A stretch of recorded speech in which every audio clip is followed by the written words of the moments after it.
Okay, I will start this morning's class by just officially welcoming all of you guys. Sawadee Kap, Sawadee Kap. Welcome to Wat Tung. Today is what we call our Pali Canon and English study group, where we study the words of the Buddha. We start with a meditation in order to help you guys learn meditation and practice meditation. And then we go into sharing teachings on the words of the Buddha. This isn't usually a program where somebody would start if this is your first time learning the teachings of the Buddha. This isn't a program where people usually will start in this type of program, but you surely can learn today. There's no reason why you can't be here to learn. But normally you take a foundational program, which is like our Sunday and Wednesday class. That's called our group learning program. That's really great for someone just starting out. We also have courses and retreats that have foundational teachings where I'm teaching and teaching and teaching, and then students are asking questions every now and again. This program is more like a study group, which I'll show you guys what that is after we meditate together. So let me start with you guys, helping you to meditate and understand breathing mindfulness meditation. Meditation is a primary form of training that the Buddha taught in order to move the mind to this enlightened mental state. What enlightenment is where the mind is peaceful, calm, serene, and content with joy. The mind no longer experiences any anger, sadness, frustration, irritation, annoyance, guilt, shame, fear, boredom, loneliness, shyness, resentment, jealousy. Even the slightest displeasure is eliminated from the enlightened mind. You're no longer even in a bad mood. You're always in a good mood because you've eliminated the pollutions or the conditions that are causing the bad mood to be experienced. So an individual who's in the enlightened mental state, their mind is focused, concentrated, having clarity of mind and deep memory. And you'll see the personal and professional relationships will really blossom because you're no longer having this harshness or roughness or bitterness in your relationships. And meditation is an important part of your practice in order to move the mind to enlightenment. You wouldn't be able to only meditate your way to enlightenment, but you also wouldn't be able to get to enlightenment without meditation either. So we start each class with meditation because you're going to need to build up a meditation practice if you're interested in experiencing enlightenment. So I'll start with what's called breathing mindfulness meditation. This is a primary form of training that the Buddha used among all his other training. So just giving you guys some pointers on the body. If you're sitting on the floor, you might just sit with your legs lightly crossed. You're not interested in them being real tight to inhibit the circulation. If you would like to put cushions under your ear, some people like to put multiple cushions to get their hips up in the air. Some people even like to put their legs off the mat. That accomplishes the same thing, which is getting the hips up in the air. If you're on a chair, you might just be sitting with your feet flat on the floor, or some people like to cross their legs lightly. It's really up to you. There's not just one fixed way to position the body. The hands and the arms, the Buddha put his right hand over his left with his thumbs together, and he put this into his lap. If this is comfortable for you, you could use this, but not everybody's going to find this comfortable. So there's other options as well. Here you could put your palms on your thighs, on your knees. You could put your palms up. Again, it's really up to you, whatever feels comfortable. You'd like the lower body and the hands and arms to be comfortable, not luxurious and not painful, but comfortable. The upper body should be erect. This keeps the mind attentive and alert during the meditation. Whereas if you were slouched, you'd have a tendency to kind of have the mind be inactive. Or if you were real rigid, the mind would have a tendency to be overactive and uptight. So you would like the upper body to be erect to keep the mind attentive and alert so you can actively train it during the meditation. Then I'm going to be doing some chanting. As we get our body in position, I'm going to chant. You guys are welcome to join along if you like, if you know the chants. They're on a laminated sheet over there on the table, which you're welcome to get the laminated sheet. And it even has the English translation of the chanting, because the chanting is done in a Pali language. This is a language that's no longer a spoken language today. It's the language that is used to capture the original source teachings of the Buddha. So the chants are going to be chanted in Pali, but you have the English translations there. These chants, they're not rites, rituals, ceremonies, or worship. It's not prayer or anything like that. The Buddha never taught any of those things. During the lifetime of the Buddha, they used chanting as a way to commit the teachings to memory because he taught 2,500 years ago. They didn't write anything down during his life. So as he would teach, people would remember the teachings, and then every 2 weeks they would come together and they would recite the teachings word for word for word for word. They would be chanting them out loud. This is how they committed the teachings to memory. So if you would like to chant along, you're welcome to. After the chanting, I will then provide you guys some guidance on doing meditation for about 5 minutes or so. I'll be kind of guiding you while we're actually meditating together.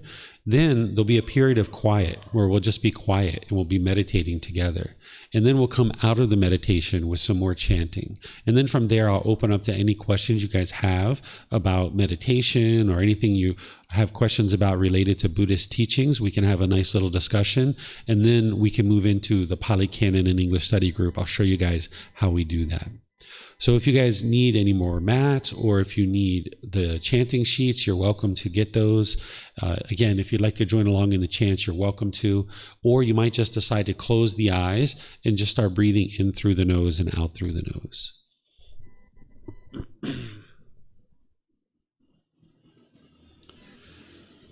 Arahang Samma Sambuddho Mahakewa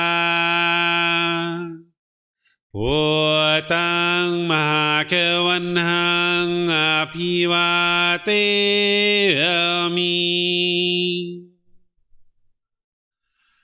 Savakato Mahakewata Dhammo Dhammang Namasami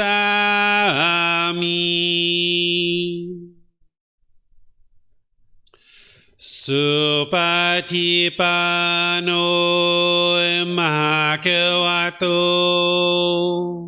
Sāvaka Saṅkho Saṅghang Namami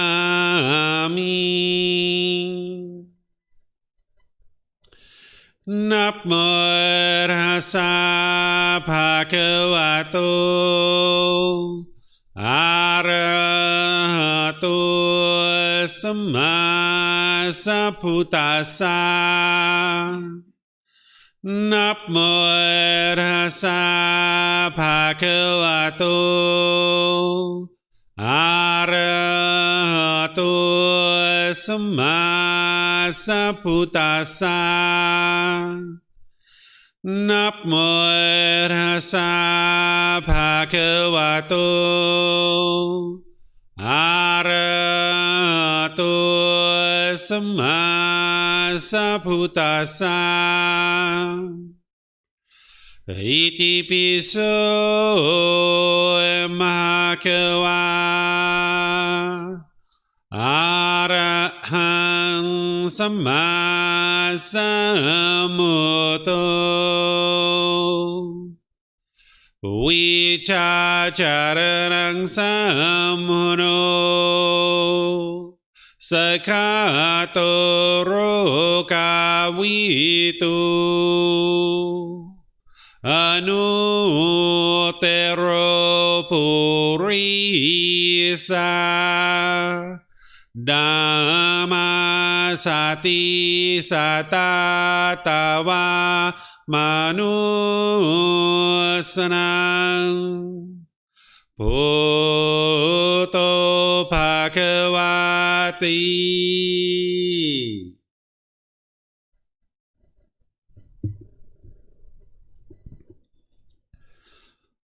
Okay, with the lower body and hands and arms comfortable, and the upper body erect, just close the eyes and start breathing in through the nose and out through the nose. Here you're just looking to establish the breath. A nice, natural, steady, consistent breath. Not forced or controlled, Just a gradual inhale through the nose, experiencing the full breath. And then whenever you're ready, exhale out through the nose. Breathing in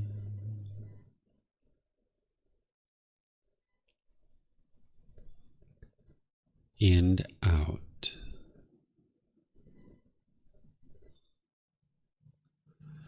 Breathing in and out.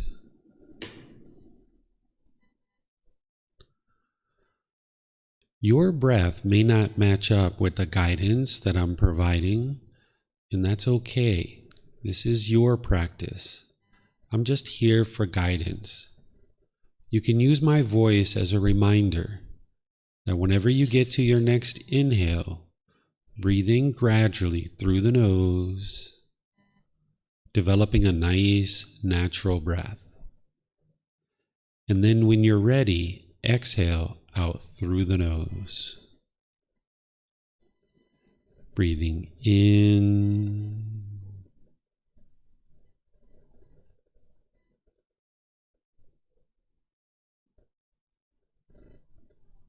and out.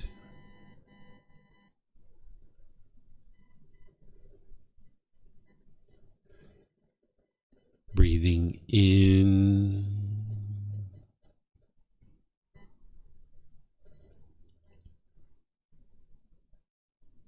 and out.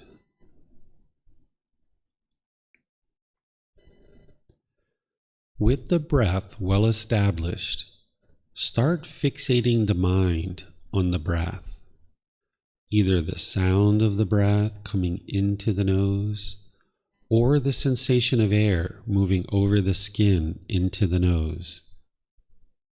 The breath is the present moment. Fixate the mind on the breath, the present moment.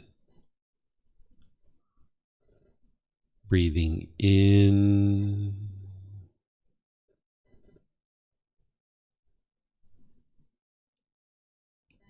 and out.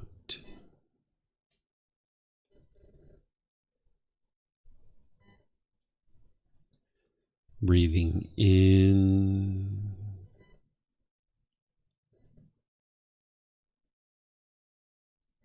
and out.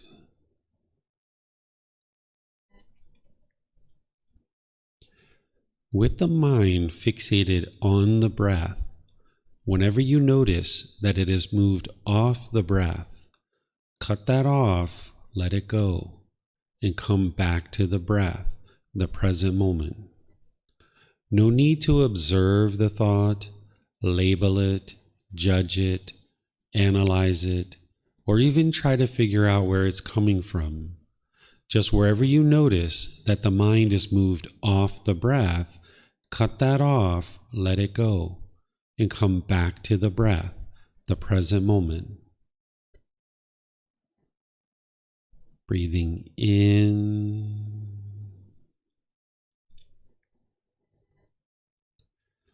and out.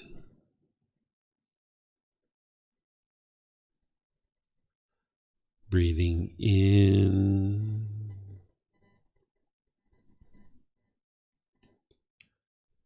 and out.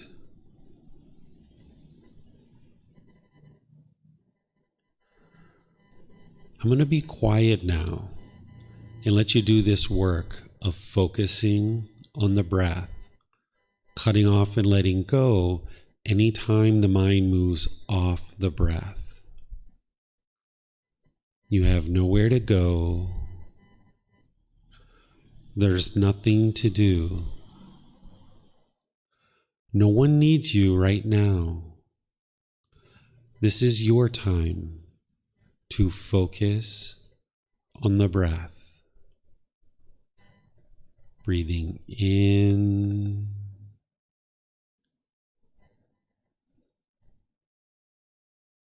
and out.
อะระหังสัมมาสัมพุทโธมะเกวาโอตังมหาเกวันทังอภิวาเตมิ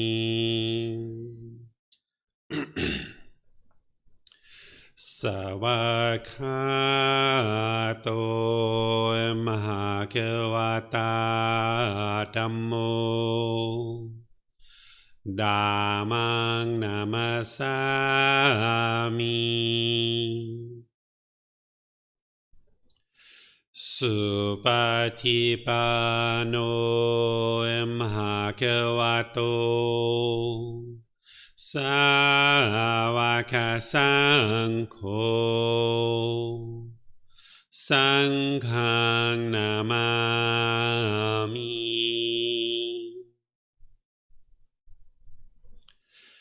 นับโมตัสสะภะคะวะโตอะระหะโตสัมมาสัมพุทธัสสะนับโมตัสสะภะคะวะโตอะระหะโตสัมมาสัมพุทธัสสะนับโมตัสสะภะคะวะโตอะระหะโตสัมมาสัมพุทธัสสะอิติปิโสมะเกวาอะระหังสัมมาสัมพุทโธวิชาจารณังสัมมุโนสกขาโตโรกาวิโต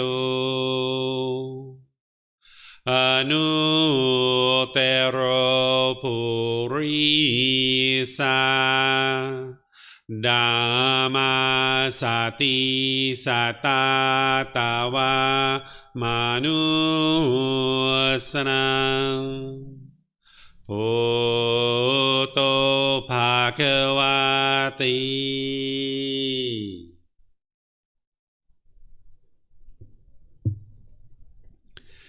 Okay, if you guys would like to slowly ease your way out of meditation, I will once again welcome all of you guys. Welcome to Wat Tung. Welcome to all of you guys that are here at the temple, as well as those of you guys that joined us online. As we go in today's class, you're welcome to ask any and all questions as we go forward. Those of you guys online, you can ask your questions by putting your comments into Facebook, YouTube, or Zoom. Or in Zoom, you can raise your hand electronically and ask any questions that you like. So I'd like to welcome all of you, whether you're joining us for the first time or you've been joining regularly. Those of you guys here at the temple, I'd just like to let you know that there's a bathroom in the back of the room, the very last door. There's a bathroom there that you're welcome to use at any time. We even have water here that students have provided for all of you guys to be able to enjoy. So you're welcome to have some water as we go in today's class. So this meditation that I just did with you guys is called Breathing Mindfulness Meditation. This is a primary training that the Buddha used in order to help him get to enlightenment. This isn't the only thing that he did. Sometimes people think the Buddha sat under a tree, he meditated, and then instantly got to enlightenment. But this isn't actually true. It's a 6-year journey that it took him to get to enlightenment, that he gradually trained his mind, he gradually practiced the teachings, and he gradually progressed to enlightenment. He explains this in his teachings, that it's a gradual process to get to enlightenment. And you know that's true because everything you've ever learned has been the same way. Whether it's learning how to read and write English or any other language, it's been a gradual practice, gradual progress that you've been experiencing all throughout your life. Whether it's learning how to ride a bicycle, it was gradual training, gradual practice, gradual progress. Whether it's your job or your occupation, it's the same thing. So enlightenment is the same way. It's gradual training, gradual practice, and gradual progress. And meditation is one of the primary forms of training, but there's other training as well. If during this meditation your mind was bombarded with a bunch of thoughts, that's completely normal for someone first getting started. Or you might have had a thought and you followed it for a period of time, and then you realize, like, oh yeah, that's right, I'm meditating. Let me bring my mind back, right? This is very common. So you're not bad at meditation. You haven't done anything wrong. It's just what the mind does. As you train your mind to get to enlightenment, even an enlightened being is going to have an occasional thought in meditation. The difference is that in the unenlightened state, you might be bombarded with thoughts, or you might follow a particular thought for a period of time before you realize, oh yeah, that's right, I'm meditating. Let me bring my mind back. In the enlightened mental state, you're going to have occasional thoughts, but you'll know it right away, and you'll be able to bring your mind back to the breath. So the goal isn't to eliminate your thoughts. The goal is that you can develop mindfulness or awareness of mind, that you develop concentration, and you develop the ability to easily let go, so that when the mind's holding on, you can easily let go. So you're training your mind in meditation, and then these qualities are available to you as you go throughout your day. You'll have more mindfulness, which is awareness of mind. You'll have concentration, having focus, and you'll be able to easily let go. Because as I mentioned, getting to the enlightened mental state, the mind's peaceful, calm, serene, and content with joy, no longer experiencing feelings like anger, sadness, frustration, and others. When the mind's holding on and it's wanting things to be its way, you will get happy when you get your way. When things go your way, you'll get happy. But when things don't go your way and you don't get what you want, you'll get angry or frustrated or irritated. So what you're doing in meditation is training your mind to let go, realizing that you're not always going to get things your way, so that when certain feelings are arising, you can cut them off and let them go, and eventually get to the point where you've eliminated the conditions of the mind that are producing things like anger, sadness, frustration. You can eliminate the pollutions and eventually get to the point where there is no anger, there is no frustration, it never arises. But in the process, you'll need to train your mind with meditation and other training as well. So what I'm going to do before we go into our Pali Canon and English study group is see what questions you guys might have here at the temple or online. If you guys would like to ask any questions about meditation or anything else related to your journey with Buddhism, I'll just open up to any kind of questions that you guys would like to ask. If you're here at the temple, I would just like to ask if you could use the microphones in that little bowl there, so that way the people online can hear. You just have a switch on the front of it that you can turn on the mic. That way we'll hear you here at the temple, and then they'll also hear you online as well. And you don't have to fear the mic. You can talk on a mic. It won't hurt you or anything like that. And for those of you guys online, you can put your questions in the Facebook, YouTube, or Zoom, or in Zoom, you can raise your hand electronically and ask any questions that you like. Do you guys have any questions about meditation or the Buddhist teachings? No? Go ahead. Yeah, sure.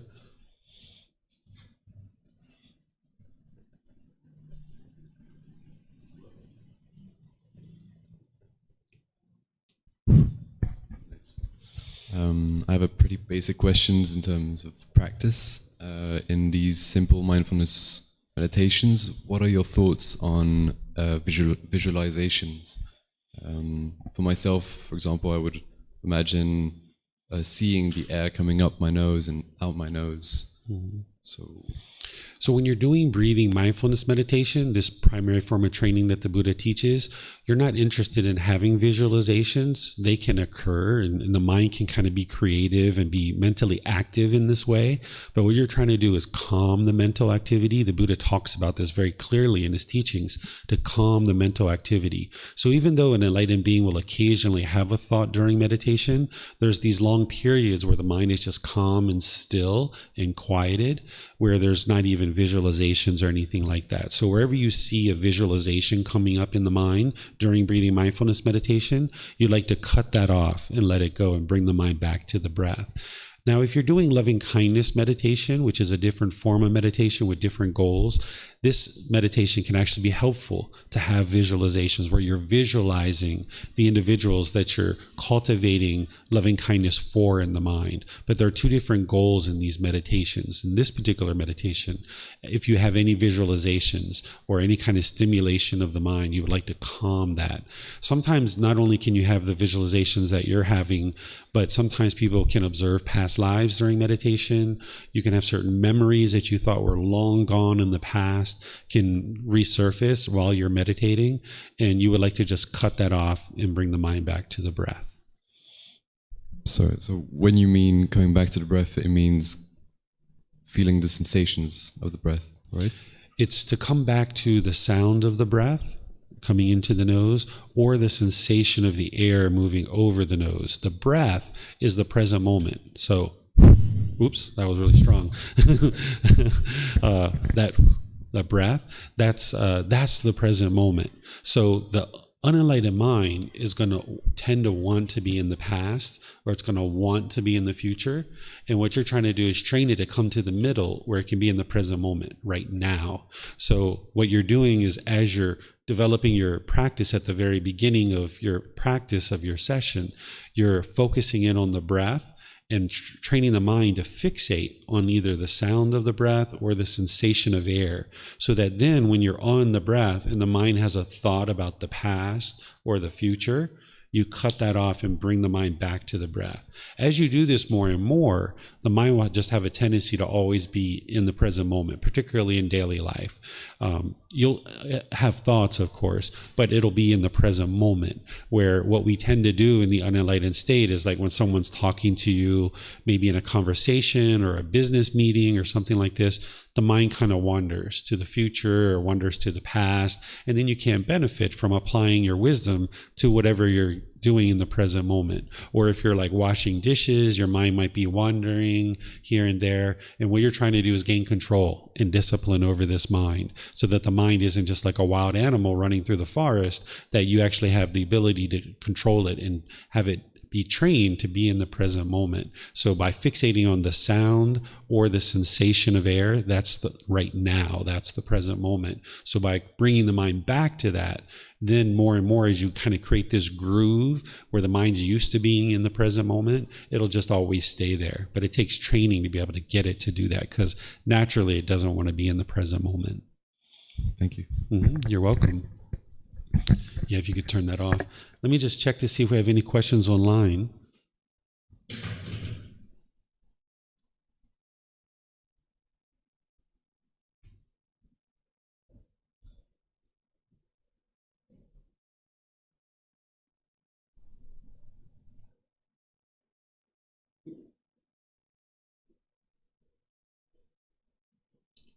Okay, we don't have any questions online, so what I'm going to do then is just move into what we call our Pali Canon and English study group. This is where we study the words of the Buddha.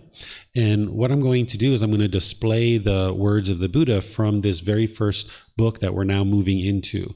We have a 13-volume book set that is over here on the shelves of the temple. It's also available online on our website at buddhadailywisdom.com. You can download it for free.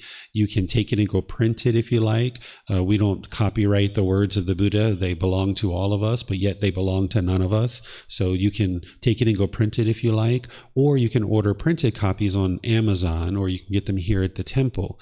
These words of the Buddha are his original source teachings that you learn, that you reflect on to independently verify, and then you practice them in order to transform your mind. And going back to the original source teachings, you can see what did the Buddha teach and what he didn't teach. And we use this entire book series for all the various programs, courses, retreats that I share. And in this particular class, we're starting volume 9, which is titled The 6 Sense Spaces. So I'm going to be displaying that on the screen here.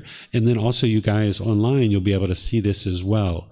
That you'll be able to see the original words of the Buddha that we're going to be studying today. These words of the Buddha, we're going to be starting in this first chapter because we're starting this new book today. In this program, the Pali Canon and English Study Group, we use volumes 2 through 13. In the group learning program, we use volume 1 because that's the foundational text and that's our foundational program. But now we're starting this volume 9 because we're about halfway through this Pali Canon and English Study Group. It's about a 1.5-year program to learn all the teachings that we share. And then the group learning program is a 7-month program. What I will typically do is ask somebody here at the temple if you could volunteer to read this chapter. Those of you guys that are in Zoom, you guys can also volunteer as well, that as you guys read these chapters, we'll be able to hear you here at the temple. And even the people that are on the live stream through Facebook, YouTube, and other places, they'll be able to hear you guys in Zoom as well. So all you need to do in order to volunteer to read is raise your hand either here at the temple and use the mic. And those of you guys on Zoom, all you need to do is electronically raise your hand and then unmute yourself, and we'll be able to hear you here at the temple. And then after somebody reads the chapter, and by the way, these chapters are oftentimes just a couple of paragraphs. It's not like 20 pages or anything. It's usually just kind of like a half a page or something like that. After you read this, which this one here is actually quite short. You see, that's like the whole chapter there. After you read this chapter, then I will share some teachings just for about 5 minutes or so on that particular chapter. And then I'll open up to any questions that you guys have related to the chapter that we read. So just to kind of give you guys a little bit of an introduction into this book is titled The Six Sense Spaces. This is where you're learning about how the mind has central desire, where the mind is longing, yearning through the six sense spaces. And this is one of the primary things that's causing the mind to be discontent. The sadness, the anger, the frustration, and all these other discontent feelings, it's due to the mind having central desire. So what you're doing as part of this journey is you're working to eliminate the central desire. So after you guys read this chapter, whoever decides to read it, I'll explain to you more about central desire and how this is causing the mind to experience anger, sadness, frustration, and other discontent feelings. Because what the Buddha is teaching you is not a bunch of rules, not a bunch of commandments. He's not trying to force you or convince you to do anything. He's explaining to you how he got to this peaceful and joyful mental state. And in order to get to that, you need to be able to get wisdom where you can understand what's causing these feelings like anger, sadness, frustration, and others. And by you understanding what's causing it, then you can actually eliminate it. So what this book is going to help you to do, Volume 9, titled The Six Sense Spaces, it's going to help you to really get in touch with the wisdom around what's causing the mind to experience these discontent feelings so that then you can actually eliminate them. So is there someone here at the temple or in Zoom that would like to volunteer to read this first chapter?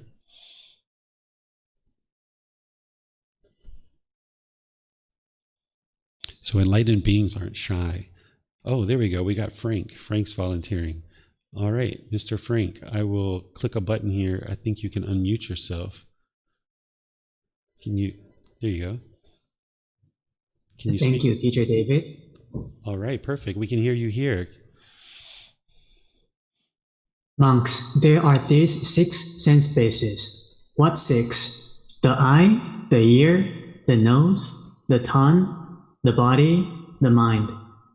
When monks, a noble disciple understands as they really are the gratification, the danger, and the escape in the case of these six sense spaces, then he is called a noble disciple who is a stream enterer, no longer bound to the netherworld, fixed in destiny with Nibbana, enlightenment, as his destination. Okay, thank you, sir. I appreciate that. So here, this is just the first chapter of this book, using the words of the Buddha, helping to introduce you to the six sense spaces and what they are. Okay, he's just introducing what they are. And then you see a reference there. This reference goes back to the original source teachings of the Buddha in the Pali Canon.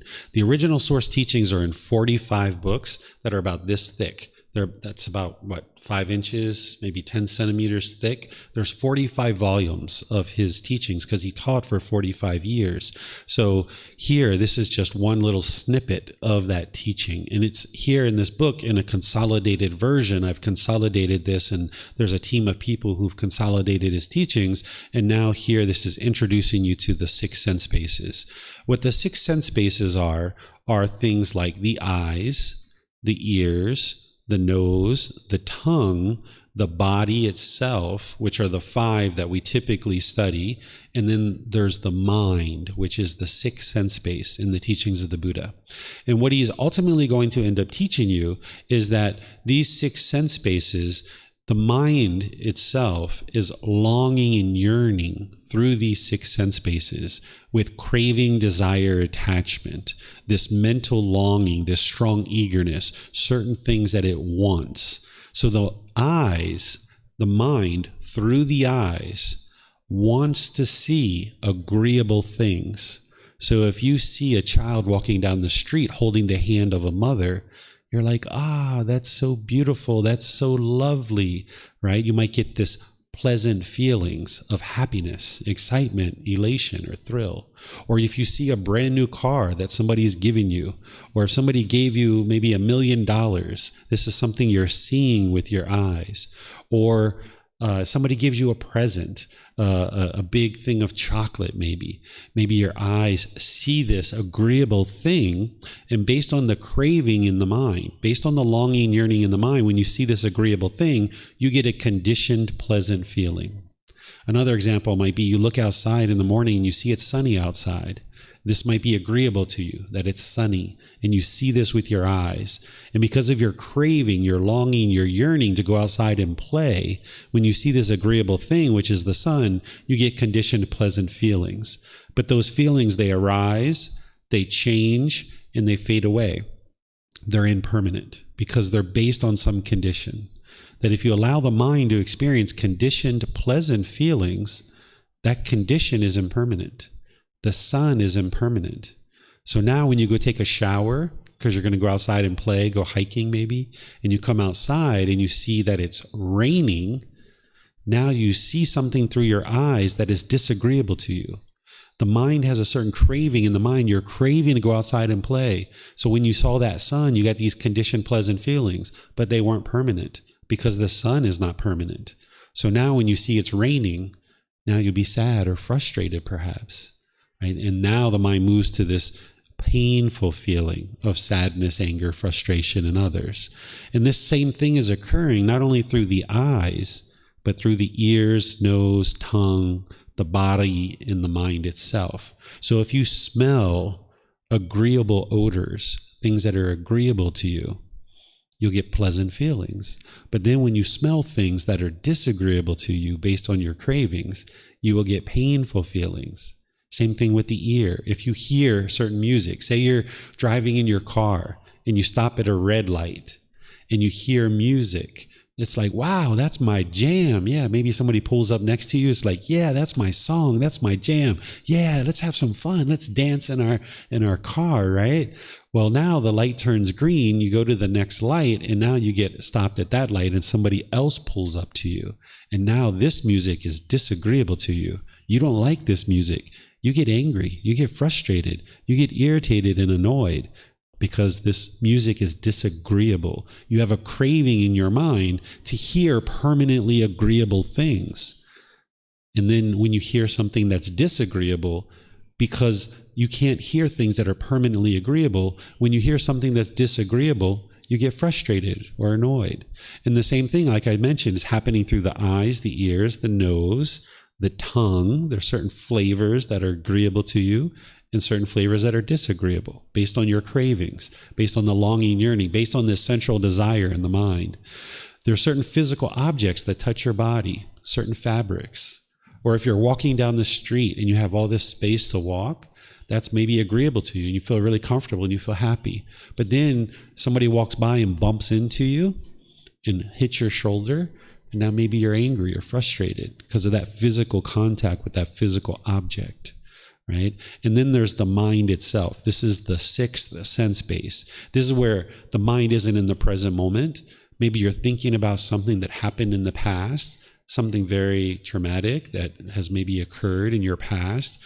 Well, now, since the mind's clinging to that experience, now in the present moment, you can't maintain your peacefulness and your joy because your mind is clinging to this experience from the past.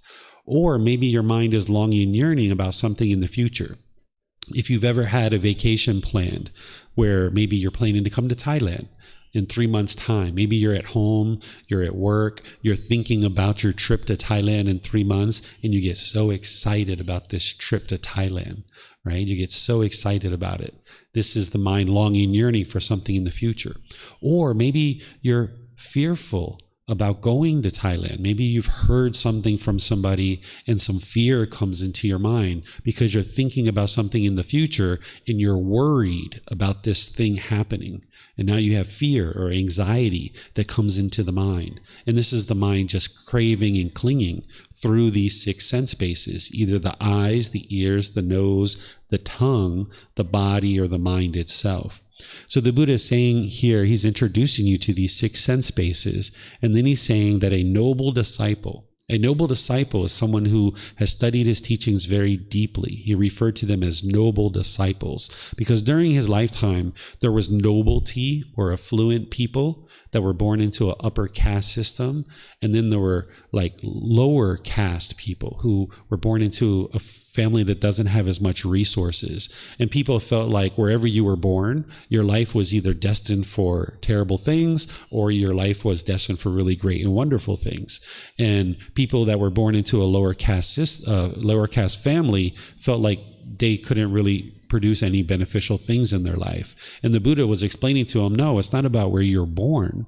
It's about what you choose to do in your life. It's about your decisions. It's about your actions. It's about the wisdom that you have in your mind. So people that would come and study with him, even if they were in a low caste, he would refer to them as nobility. And this is why they expose the right shoulder when they wear their robes, because during the lifetime of the Buddha, the noble people who were in this affluent families, they would walk around with their shoulder exposed, and this would let everybody know that they were a part of the noble family. So the Buddha, no matter what family you were born into, when you came and became a student of his, you would wear clothing to expose your right shoulder to be nobility. So he would refer to his students who were deeply studying his teachings and had deep wisdom as noble disciples. He says here, a noble disciple understands as they really are the gratification, danger, and escape in the case of these 6 sense spaces.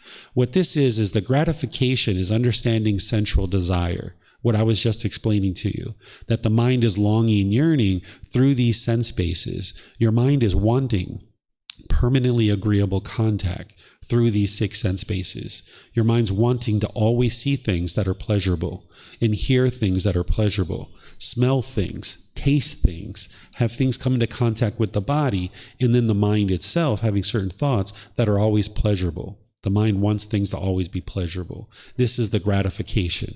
This is the central desire that the unenlightened mind has. And you would need to understand that. Then the next thing is the danger. The danger that he's talking about is if your mind is craving permanent pleasure through these sense spaces, these things aren't permanent. Because of the universal truth of impermanence, your mind can't permanently get what it wants. It can't permanently get agreeable contact through these sense bases. So the danger is that because of the craving, because of the central desire, because of that gratification, their mind wanting permanently agreeable contact, the danger is that your mind's going to move to these painful feelings. Your mind's going to move to the sadness, the anger, and the frustration because you can't permanently get things that are agreeable to you. It's just not possible. This is the danger. The escape is the Eightfold Path. This is the core central teaching of the Buddha. This is the escape of how to escape from the unenlightened state, to escape, to eliminate the central desire. As you learn and practice the Eightfold Path, which is the complete perfect plan about how to train the mind to get to this enlightened mental state, you can escape this discontentedness. You can escape the danger. So you need to understand the gratification, which is the central desire, the mind longing and yearning through the sense bases. You need to understand the danger in that you're going to experience these conditioned feelings where the mind's going to go up into happiness, down into sadness. It's going to go up and down and up and down. That's the danger. And then the escape is the Eightfold Path, which I'm teaching tomorrow here at the temple. And I'm going to be live streaming it as well. I'm going to be teaching, using the words of the Buddha, the Eightfold Path of how to escape from these discontent feelings, how to eliminate them and get to the point where the mind is enlightened. So he's saying that you would understand these 3 things if you're a student who's studying his teachings very deeply. And then he says, then he is called a noble disciple who is a stream enterer. What a stream enterer is the first stage of enlightenment. There's multiple things you need to train your mind to be able to do in order to get to this first stage of enlightenment. But here, one of them is you need to understand the 6 sense bases, and you need to understand the gratification, the danger, and the escape. This is one aspect of getting to the first stage of enlightenment. And getting to the first stage of enlightenment is really important because that's where you'll notice a significant decrease in your discontent feelings. So whatever you experience in terms of anger, sadness, frustration, and all those other feelings I talked about at the beginning of class, whatever you're experiencing now in terms of those discontent feelings, by the time you get to the first stage of enlightenment, it's a mere fraction of that you've significantly reduced the discontentedness in the mind when the mind gets to this first stage of enlightenment. And we refer to it as a stream enterer because just like a log that enters the stream that is going to eventually get to the ocean, once you become a stream enterer, once you get to that first stage of enlightenment, you're going to get to enlightenment. It's just a matter of time. There's 4 stages. There's stream entry, once returner, non-returner, and arahant. These are the names that we give them, but it's easy to refer to them as the first, second, third, and fourth stage of enlightenment. That's the easy way. But the first stage we call stream enterer because just like a log that enters the stream that's going to eventually get to the ocean, once you get to the first stage of enlightenment, you will get to enlightenment. It's only a matter of time. Either in this life or some future life, you will end up getting to enlightenment. So he's saying, a noble disciple who is a stream enterer no longer bound to the nether world. What he's talking about here are the lower realms of existence.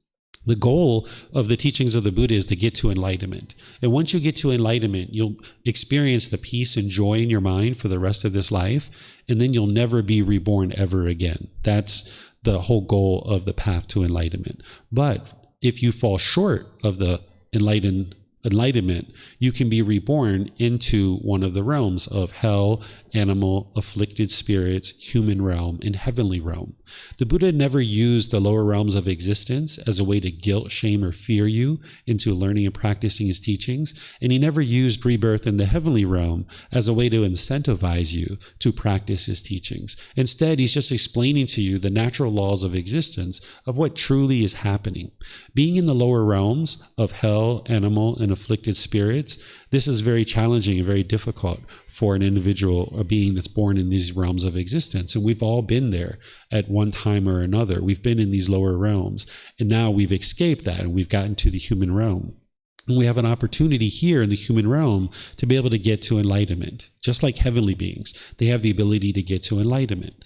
But being reborn into the lower realms of existence would be very difficult to get back out into the human realm again or into the heavenly realm. Those beings will ultimately make their way into these other realms with opportunities to get to enlightenment, but it would be very unwise to try to be reborn there or to be reborn there. So what the Buddha is saying is once you get to this first stage of enlightenment, you're no longer bound to the nether world. This is the 3 lower realms of existence of hell, animal realm, and afflicted spirits. You'll never be reborn into the lower realms ever again, because getting to enlightenment in the path to enlightenment is like becoming a better and better human being. You're training your mind with more wisdom to function in the world as a better and better human being.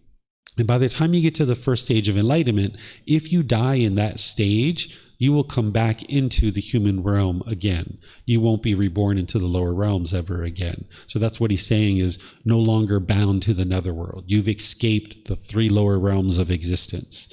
Fixed in destination. That's what I was describing, that once you get to the first stage of enlightenment, you will get to enlightenment. It's only a matter of time. You're fixed in destination. With nibbana, which is the Pali way to refer to enlightenment, as his destination. The Buddha is saying you're going to get to enlightenment. Once you get to this first stage of enlightenment as a stream enterer, it's only a matter of time before you get to enlightenment. So this is this first chapter here. And what I have in these books, by the way, if you guys haven't seen them before, is I have words from me here to be able to help you to understand what I just described. But I'm, of course, can't describe all of this in just the few minutes that I have to teach you each chapter. So this is why you can download the books for free. You can take it and go print it, or you can get printed versions on Amazon or here at the temple. So are there any questions on this particular chapter? Again, you can put those into Facebook, YouTube, or Zoom, or you can raise your hand here at the temple or raise your hand electronically through Zoom. Yes, sir. Frank, go ahead.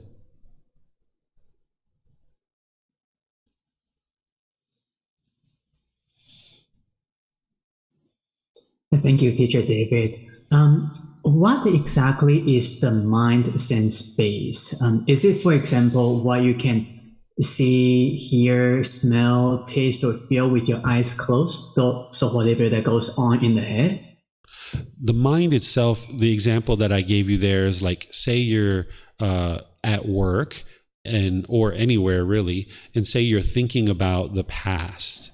The mind, you haven't taken in any contact through your eyes, ears, nose, tongue, the body, but you're just thinking about something in the past that has occurred. Maybe you were in a fight as a child, or maybe your parents hit you, or maybe you were even sexually abused or some other thing like this, and your mind is now thinking about something in the past. You can experience discontentedness in the present moment based on thinking about something in the past. And the same thing about the future. You haven't taken in any contact. You're here's a good example. Say you're just laying in bed. You're just laying in bed, dozing off. Your eyes are closed. Nothing's going on. And you're thinking about either the past or you're thinking about the future. Your mind can sit there in bed and worry and worry and worry and worry and have anxiety and stress.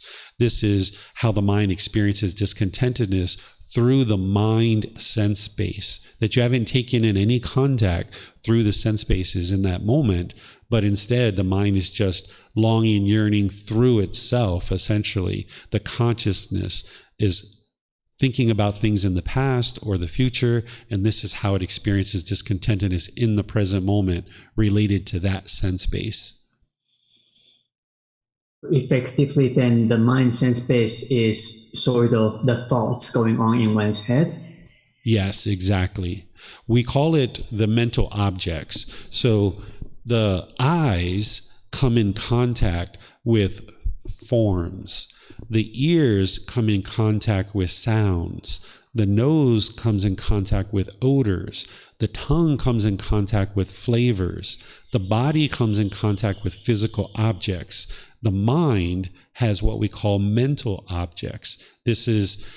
We define it in two different ways, depending on what we're talking about. If we're talking about the pollutions of mind, like the 10 fetters, these mental objects are deeply rooted containers that are in the mind, things like sensual desire or ill will or conceit. These are called mental objects. But here, when we talk about the 6 sense spaces and we refer to the mental objects, just like the eye see physical forms, the ears hear sounds, the nose smells odors, the tongue experiences flavors, the body comes in contact with physical objects, the mind experiences mental objects like thinking or thoughts. There's mental objects in there as well, like ill will, sensual desire, conceit, and things like this. So all of this is described as a mental object when we're talking about the sensual desire. So the thoughts and the thinking is included in that.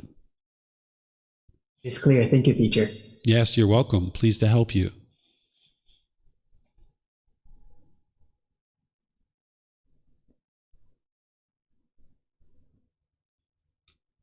Okay, I'm not seeing any other questions, so we'll go ahead and move to the next chapter, which is chapter 2. Is there someone who would like to volunteer to read this? This is a simile of the great log, so it's like a story. This is one of the ways you help people to remember your teachings when you're teaching an oral tradition, is you give them a list, which the Buddha is very famous for, Eightfold Path, the Four Noble Truths, the 5 precepts, the 7 factors of enlightenment. You give people lists, you repeat things. The Buddha repeated things constantly. That's why there's 45 volumes, because he's repeating things over and over. And then you tell stories, because people remember stories. This is how you help people to learn your teachings. So would somebody like to read that, either here at the temple or online? I think you're thinking to volunteer. I could see it in your eyes and your body.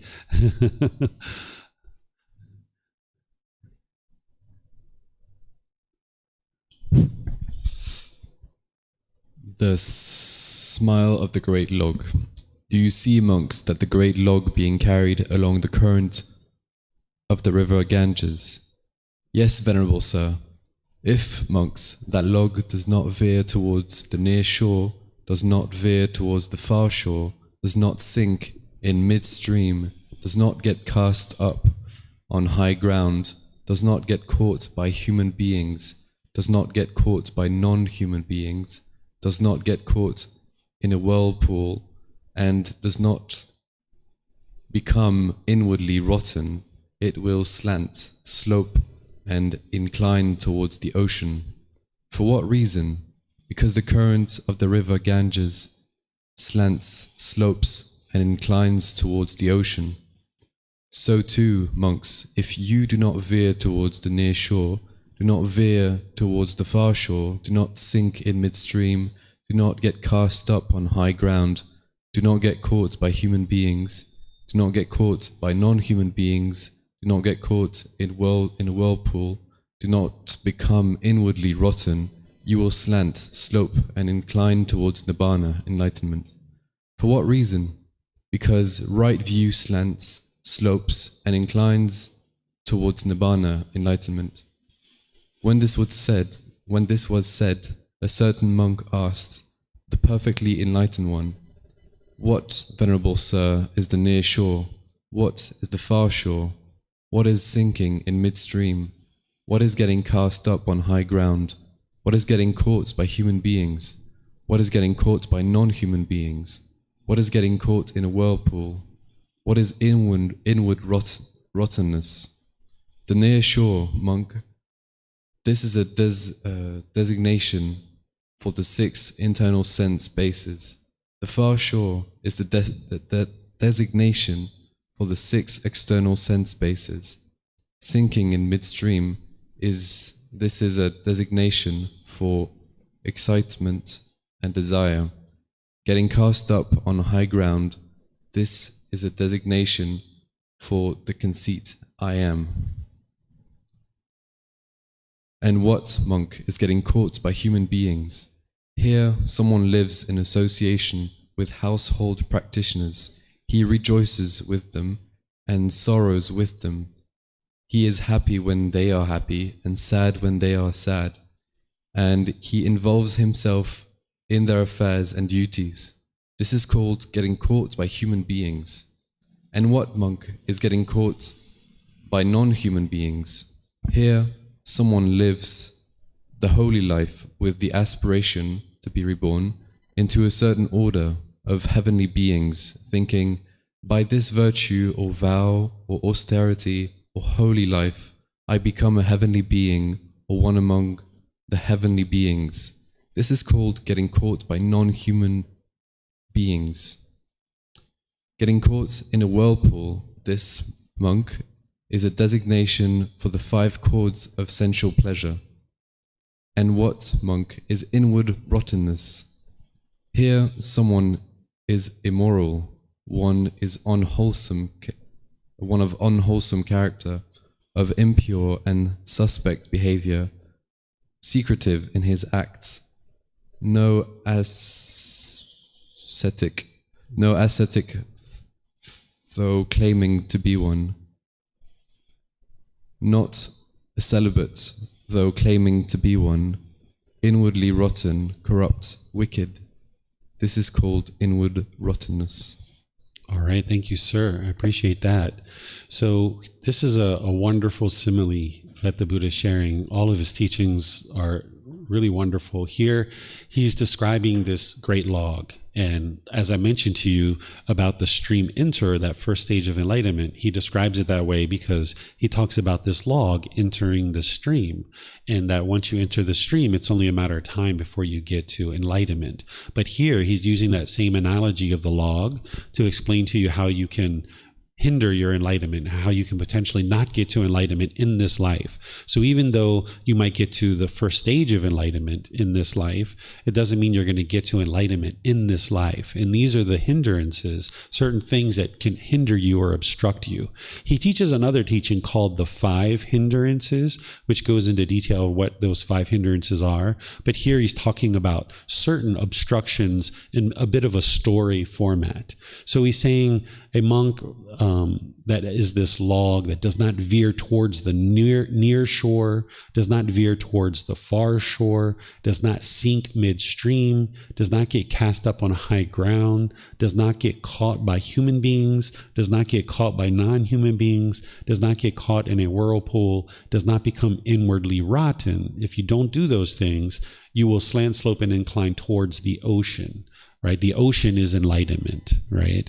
So he's using this analogy of the log to connect it to his teachings. That's what he's describing here, that if you don't do these things, then you'll slant, slope, and incline towards enlightenment. And then he goes in and he explains what these things are. First, he says, because of right view, this slant, slopes, and inclines towards nibbana or enlightenment. What right view is the 4 noble truths. This is the very first teaching of the Buddha, where you understand the problem in the unenlightened mind is discontentedness, conditioned feelings. You understand the cause of that problem, which is craving, desire, attachment, the mental longing and strong eagerness, wanting the objects of your affection. You understand the elimination of that problem is to eliminate craving, desire, attachment, training the mind through breathing, mindfulness, meditation, and generosity to eliminate craving, desire, attachment. And then you understand the path forward, which is the Eightfold Path. These are 4 simple statements that he shares in the 4 Noble Truths to help you establish right view. Essentially, what you're establishing in right view is understanding that your mind is causing all its own discontent feelings. Because in the unenlightened state, when we have wrong view, we will tend to blame other people for our discontent feelings. We will say, you are making me angry. You are annoying me. That music is frustrating me, or that music is annoying me.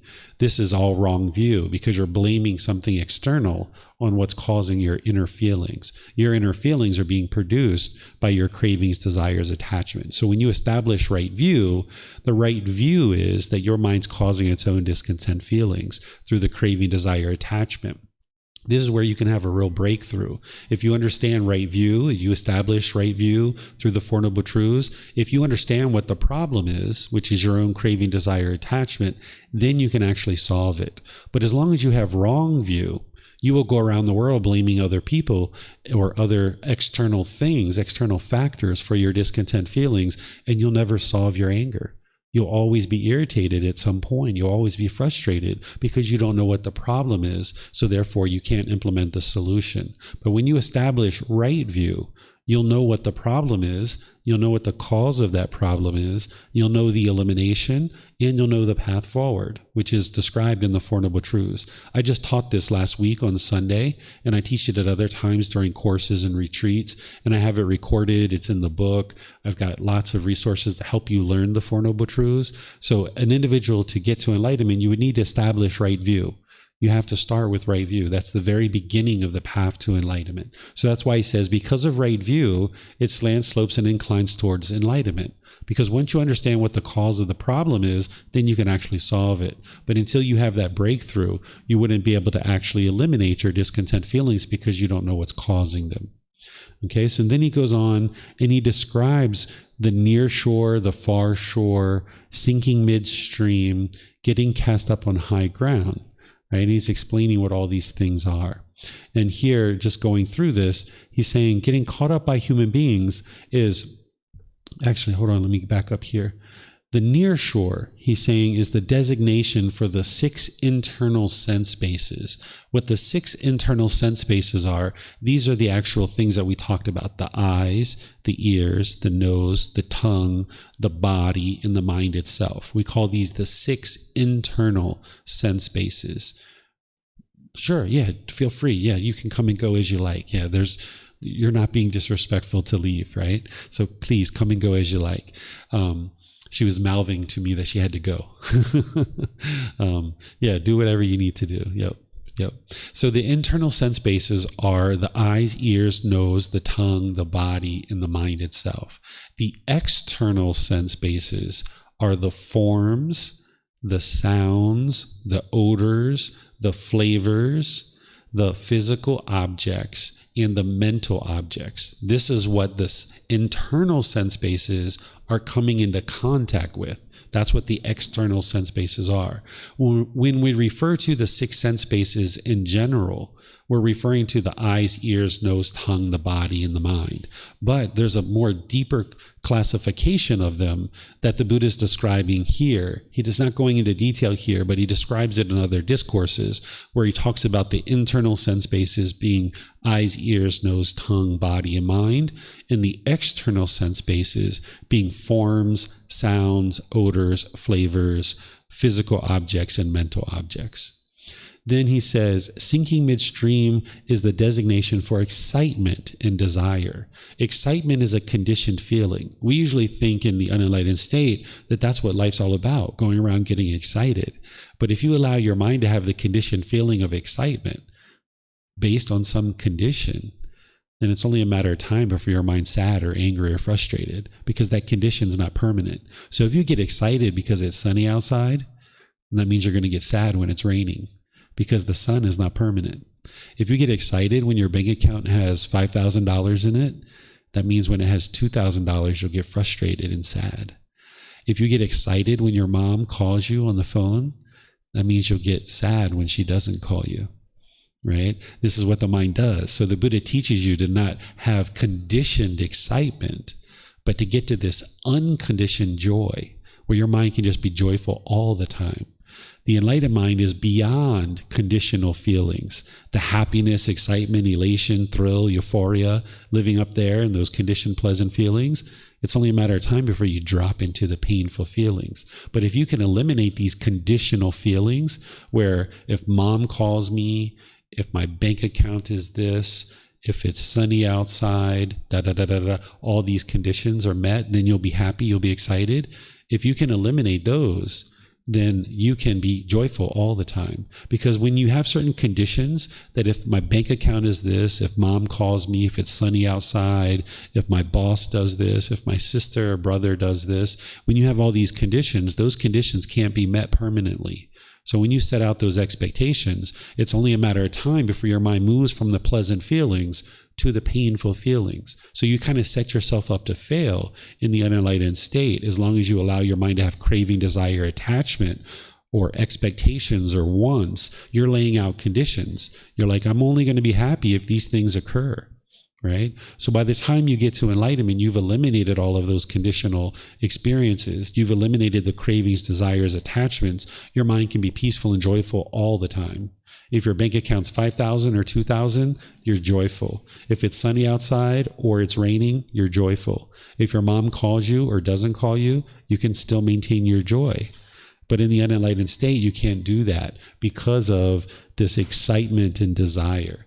The desire is the longing and yearning, the chasing after the objects of your affection, thinking that the next new shiny object waiting around the corner is going to provide some lasting satisfaction.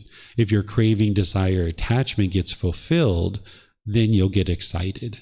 That's what the Buddha is saying, is sinking in midstream, chasing after the excitement, chasing after the pleasant feelings with your desires.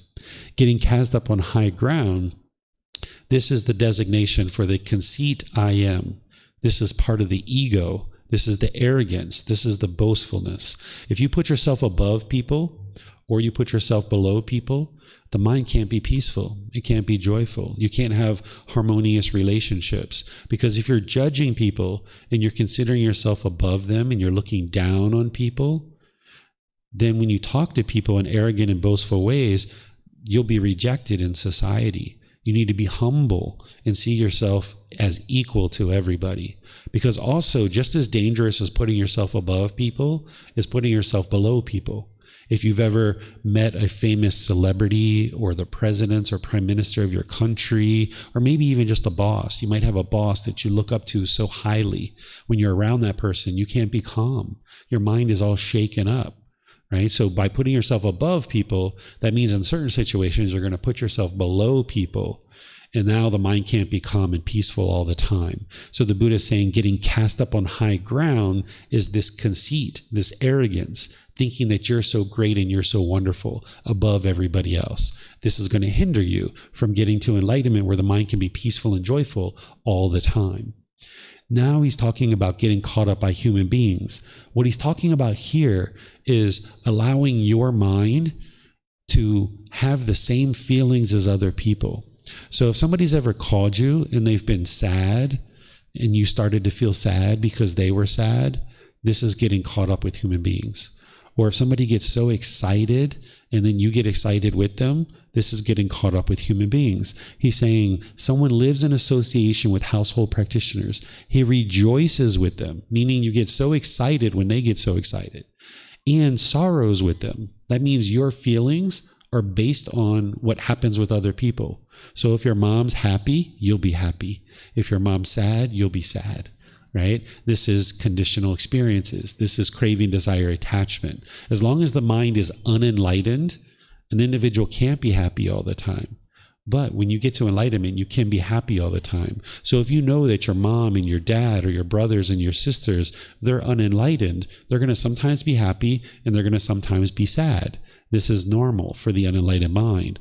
But if you base your feelings on what's going on with other people, then that means your mind's going up and down too. And what you would like to do is maintain your peacefulness and your joy all the time. And you can't do that if you get caught up with human beings. This next one, getting caught up with non-human beings. What he's saying here is someone lives the holy life with the aspiration to be reborn into a certain order of heavenly beings. What he's describing here is somebody who's in this life that is aspiring to be reborn in heaven. That is a desire, that's a craving, that's a longing, that's a yearning. As long as your mind is having that, now you're going to be caught up with non-human beings, wanting to be reborn into another realm. And the Buddha is describing to you that that's going to keep you in the unenlightened state because you still have craving, desire, attachment. Okay? And now getting caught up in a whirlpool is the designation of the 5 chords of central pleasure. Now there's the eyes, right? And then there's the forms. There's the ears, and then there's the sounds. There's the nose, and then there's the odors. There's the tongue, and then there's the flavors. There's the body, and there's the physical objects, and there's the mind, and there's the mental objects. These are the internal sense bases and the external sense bases. The chords of central pleasure is the craving, desire, attachment from the mind through the eyes to have agreeable forms. So the mind is longing, yearning. It's like a cord, it's a rope, it's a chain that the eyes are now fixated on some physical form. Or the ears are fixated on some sound, right? Craving these things permanently. And these things aren't permanent. As you guys just saw, the projector is not permanent, right? It just flashed. There's no way for this projector to display something permanently. It's just not possible because of the universal truth of impermanence. Like we started it with a certain number of people in our class, and now we have less people here. This is impermanence. It's not possible for this lady to be here permanently, right? She has other things she needs to do. She came for a certain period of time, and then she has other plans. This is impermanence. If my mind was attached to wanting every student to be here that started the class, they have to end the class, then my mind would be discontent. And just like when we started class, we had a certain number of people. And I don't know if you guys noticed, but more people have come, right? Since we started. Koshi came since we started meditating. She came right at the end of meditation, right? So the number of people in the class is impermanent. It's going to be changing at all times. If you allow your mind to crave and cling to any one particular thing, as soon as that thing changes, your feelings are going to change. They're going to arise, they're going to change, and they're going to fade away. And what you're trying to do is get to this permanent state of joy. And you can't do that if your mind is attached. If you're having these chords of central pleasure where your mind is longing, yearning through the sense bases for particular things, then your mind's going to be discontent because those things aren't permanent. You can't permanently get your cravings fulfilled. And then this inward rottenness. This is someone who is immoral, of unwholesome character, impure in suspect behavior, secretive in acts. This no aesthetic. This is a person who's given up worldly life and choosing to enter into a life where they're no longer pursuing worldly things. This isn't what you have to do in order to get to enlightenment, but essentially this is like an ordained practitioner, is what the Buddha is describing. So there's people who are claiming to be an ascetic, but they're not. They might be wearing a robe, they might be shaving their head, they might even be living at a temple, but they're not necessarily learning and practicing the teachings closely. The Buddha talks about this here, and he talks about it in other parts of his teachings as well. Not a celibate, though claiming to be one. Celibacy is eliminating the central desire to have sexual contact. You can get to the second stage of enlightenment, in that first and second stage of enlightenment, and still be maintaining a sexual relationship. By the time you get to the third and the fourth stage of enlightenment, you would have eliminated sexual contact. But that might not be something you're ready to do right now, particularly if you're young. So you can do all the other work on the path to enlightenment and get to that first and second stage of enlightenment and hang out there and have a really wonderful life. You'll have a very significant reduction in your discontent feelings, but you'll still be having a sexual relationship with a partner. But then at some point, you guys will probably decide to let go of sexual contact. You know, there's very few 80, 90-year-olds still having sex, right? People on their deathbed, they're not having sex. At some point, we're going to eliminate sexual contact. It's just a matter of time.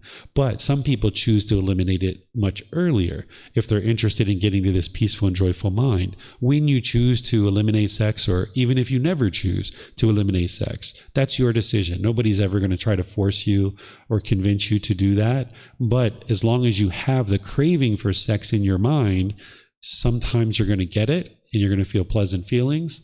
Other times you're not going to get it and you're going to feel agitated and annoyed and irritated when you can't get it. And that's because of the central desire. And when you completely eliminate that desire from the mind, you won't experience that agitation. So here the Buddha is saying someone who's claiming to be a celibate, but they're not one. This is someone who's immoral, of unwholesome character, inwardly rotten, corrupt, wicked. This is called inward rottenness. So if somebody has this immoral behavior, this is going to hinder them from getting to enlightenment. Because as long as you are producing unwise decisions about your moral conduct, like your intentions, your speech, your actions, your livelihood, as long as you're interacting in the world in unwise ways, that means unwholesome things are going to be coming back to you.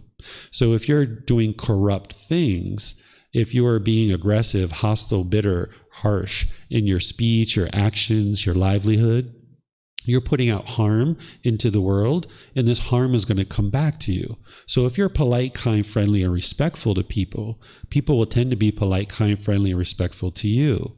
Whereas if you're impolite, unkind, unfriendly, and disrespectful, people will tend to be that way with you. So if you're interested to get to this peaceful and joyful mental state, you're going to need to clean up your moral conduct, because as long as you're putting out harmful things are going to be coming back to you.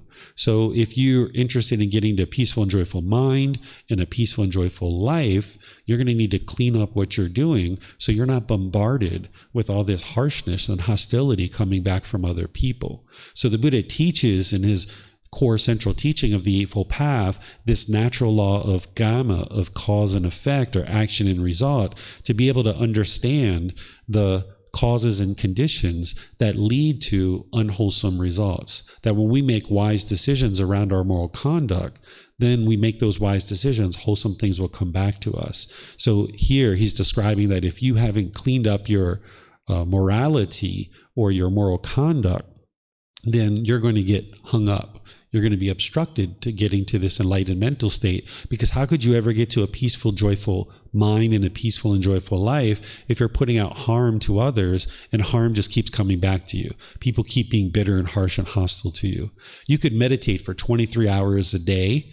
If you go out into the world and you're harsh and bitter with people for 1 hour per day, then that bitterness and hostility is going to come back to you. Your life's not going to be peaceful. Doesn't matter how much you're meditating, right? So that's why you need meditation, but you need other things too. You need this morality, this moral conduct. And you learn about this in the Eightfold Path, the 5 precepts, and other teachings that the Buddha shares. Do you guys have any questions on this, chapter 2? You guys can answer or ask questions on Facebook, YouTube, or Zoom, or you can ask here at the temple as well. Yes, Frank, what's your question?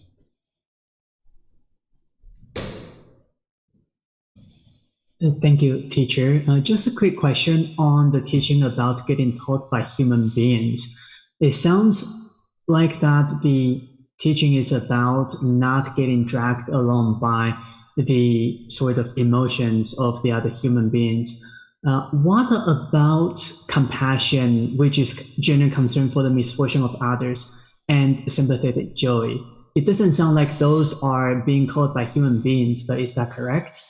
Yes, when you're practicing loving kindness and compassion, none of that is getting caught up in human beings. Loving kindness is a genuine interest in seeing all beings be well, having active goodwill.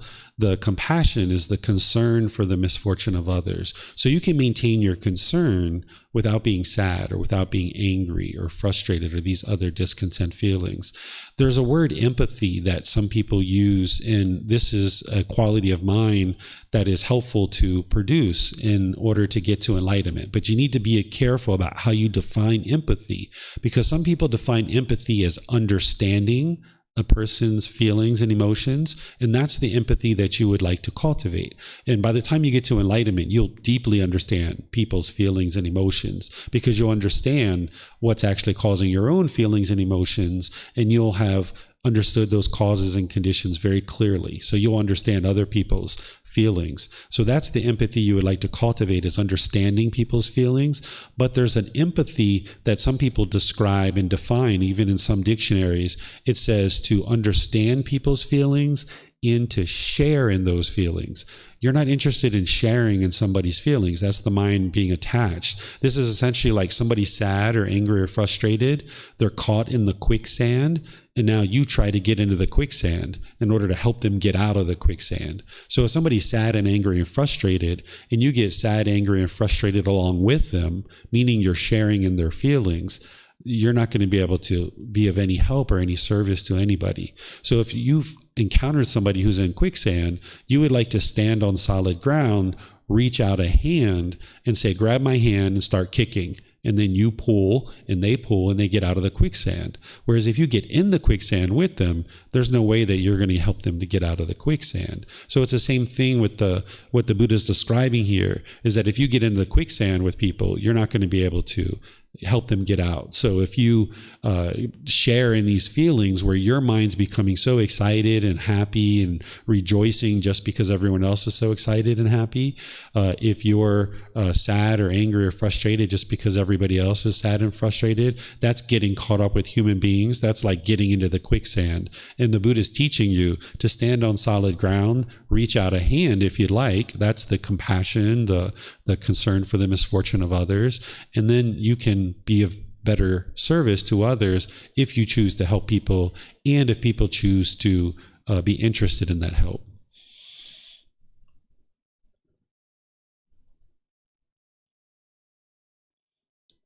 Okay, let me check the other places.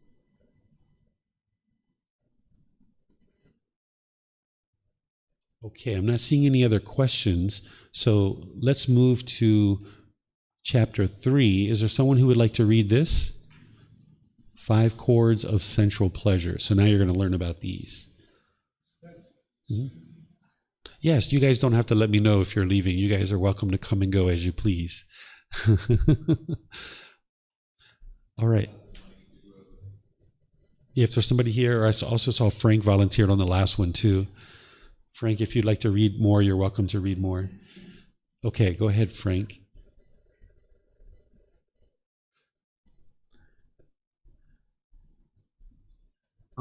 There are these 5 chords of sensual pleasure. What are the 5? Forms recognizable by the eye that are wished for, desired, agreeable, and likable. connected with sensual desire and provocative of craving. 2. Sounds recognizable by the ear that are wished for, desired, agreeable, and likable, connected with sensual desire and provocative of craving. 3. Odors recognizable by the nose that are wished for, desired, agreeable, and likable, connected with sensual desire and provocative of craving. 4. Flavors recognizable by the tongue that are wished for, desired, agreeable, and likable, connected with sensual desire and provocative of craving. 5. Physical objects recognizable by the body that are wished for, desired, agreeable, and likable, connected with sensual desire and provocative of craving. These are the 5 chords of sensual pleasure. As to those ascetics and Brahmins who are tied to these 5 chords of sensual pleasure, obsessed with them and completely committed to them, and who use them without seeing the danger in them or understanding the escape from them, it may be understood of them. They have met with calamity, met with disaster. The evil one may do with them as he likes. Suppose a forest deer who was bound lay down on a heap of traps. It might be understood of him. He has met with calamity, met with disaster. The hunter can do with him as he likes. And when the hunter comes, he cannot go where he wants. To those ascetics and Brahmins who are not tied to these 5 chords of sensual pleasure, who are not obsessed with them or completely committed to them, and who use them seeing the danger in them and understanding the escape from them, it may be understood of them. They have not met with calamity, not met with disaster. The evil one cannot do with them as he likes. Suppose a forest deer who was unbound to lay down on a heap of traps. It might be understood of him. He has not met with calamity, not met with disaster. The hunter cannot do with him as he likes, and when the hunter comes, he can go where he wants. Suppose a forest deer is wandering in the forest wilds. He walks without fear, stands without fear, sits without fear, lies down without fear. Why is that? Because he is out of the hunter's range. So too, quite distant from sense desires, distant from unwholesome mental states, enters and resides in the first jhana, which is with thinking and pondering, based in seclusion, filled with excitement and joy. This monk is said to have blindfolded Mara, to have become invisible to the evil one, by depriving Mara's eye of its opportunity. Follows with the second jhana, the third jhana, the fourth jhana. The space is infinite, the consciousness is infinite, the base of nothingness, the base of neither perception nor non-perception. The discourses are identical except for the reference to each. Again, by completely surmounting the base of neither perception nor non-perception, a monk enters upon and resides in the elimination of perception and feeling, and his tents are destroyed by his seeing with wisdom. This monk is said to have blindfolded Mara, to have become invisible to the evil one by depriving Mara's eye of its opportunity, and to have crossed beyond attachment to the world. He walks without fear, stands without fear, sits without fear, lies down without fear. Why is that? Because he's out of the evil one's range. Okay, thank you, Frank. Let me share this discourse with you guys and break it down for you. This first part, the Buddha is describing the 5 chords of sensual pleasure, and he's describing this desire, this craving. That's what the chord of sensual pleasure is. Through the eyes, the ears, the nose, the tongue, and the body. He's not referring to the mind. It's here because the mind is in craving itself. The mind has it is the 6 sense spaces where it has thinking and thoughts or mental objects, but he's describing these chords as through these internal sense spaces, longing, yearning for the external sense spaces. It's the craving or the desire. Okay, so that's the first thing.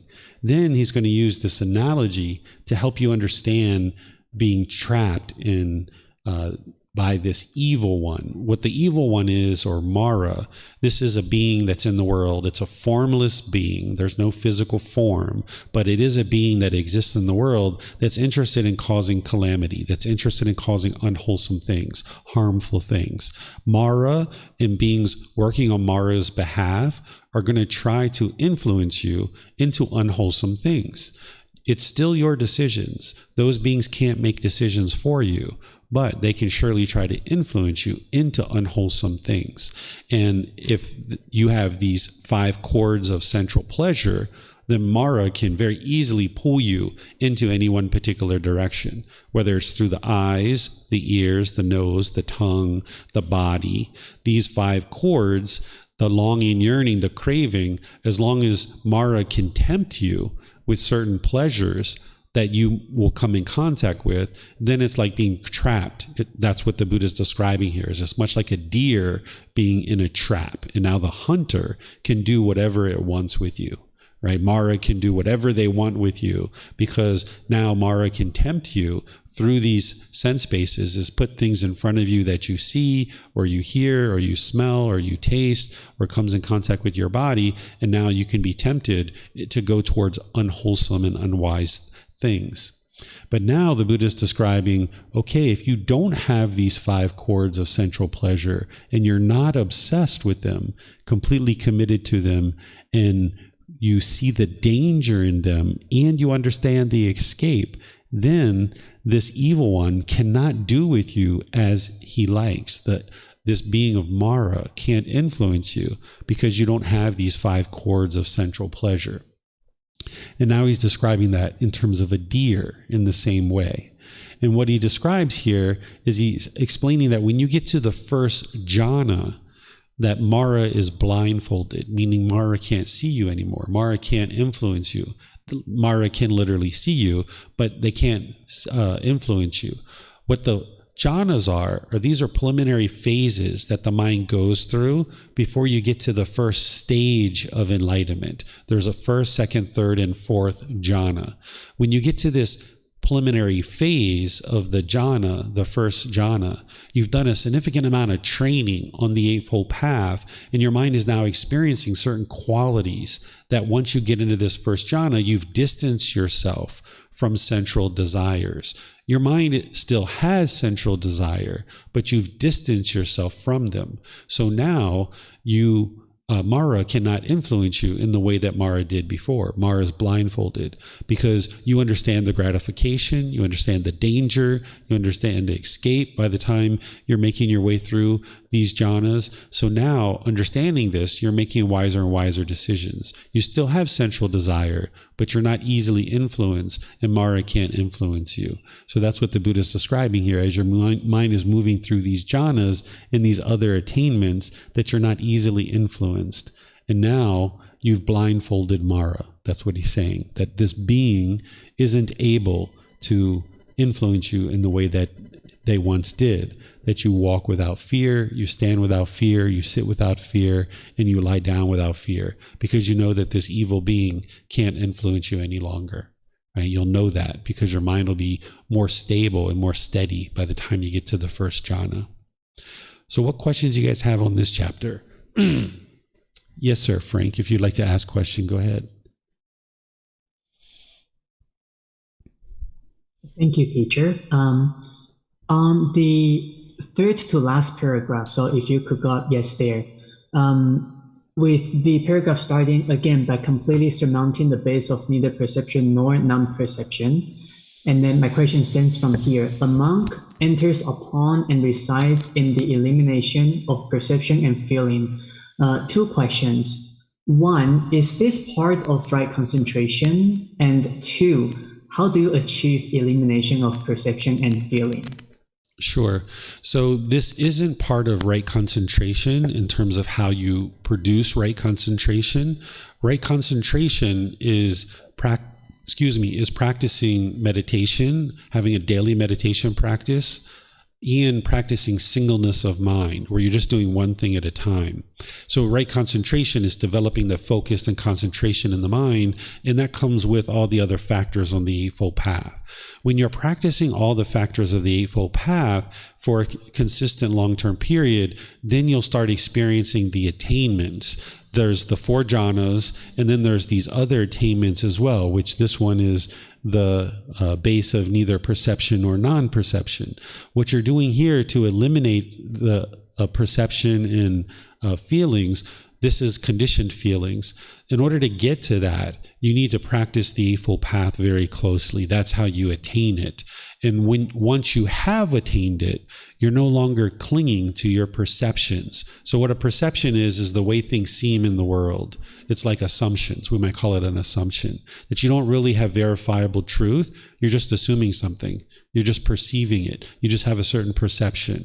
So let me give you an example. My son is here at the temple today. So let's just say I walk into the living room and there's water spilled all over the floor, and he's standing there with a glass in his hand, right? If I walk in and somebody was clinging to their perception, your perception might be that he spilled water all over the floor.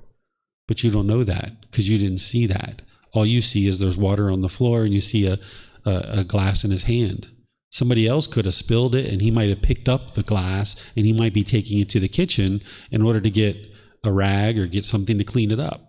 So if you just walked in and you cling to your perception, you might get angry, you might get hostile, you might get bitter in that situation because you're clinging to your perception.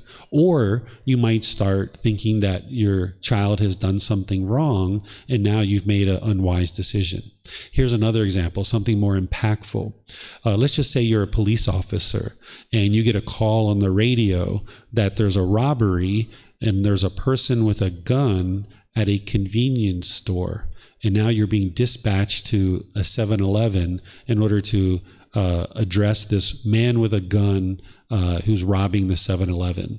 And maybe now you walk into the 7-Eleven with your gun out and you see an individual wearing all black with a gun, and there's a person on the floor that's got a bullet wound and they're bleeding all over the floor. So what do? Well, you just walked in, right? Some people might assume the person wearing all black with the gun is the robber, and somebody might shoot that person. But you might have just shot the innocent person. Maybe what happened is the store clerk was wearing black, and now they've somehow fought the robber. They got the gun out of the person's hand, and they shot the robber. The robber might be the one on the floor. So if you're the police officer who's clinging to your perceptions, and you show up to the 7-Eleven and you shoot the person with the gun wearing all black, you just shot an innocent person. You're going to jail for the rest of your life. But what police officers are trained to do is to come into the store and right away put the gun down, right? Put your hands up, put your gun down.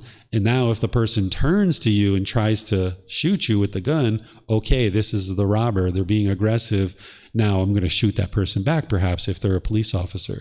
But if this is an innocent person and they are the cashier and they see the police officer just showed up, they're going to easily put the gun down because they know they haven't done anything wrong, right? So if you cling to your perceptions, you could be making decisions in the world that are going to be very impactful and affect you in a very negative way. So getting to this attainment where you've eliminated clinging to your perceptions is very important on the path to enlightenment.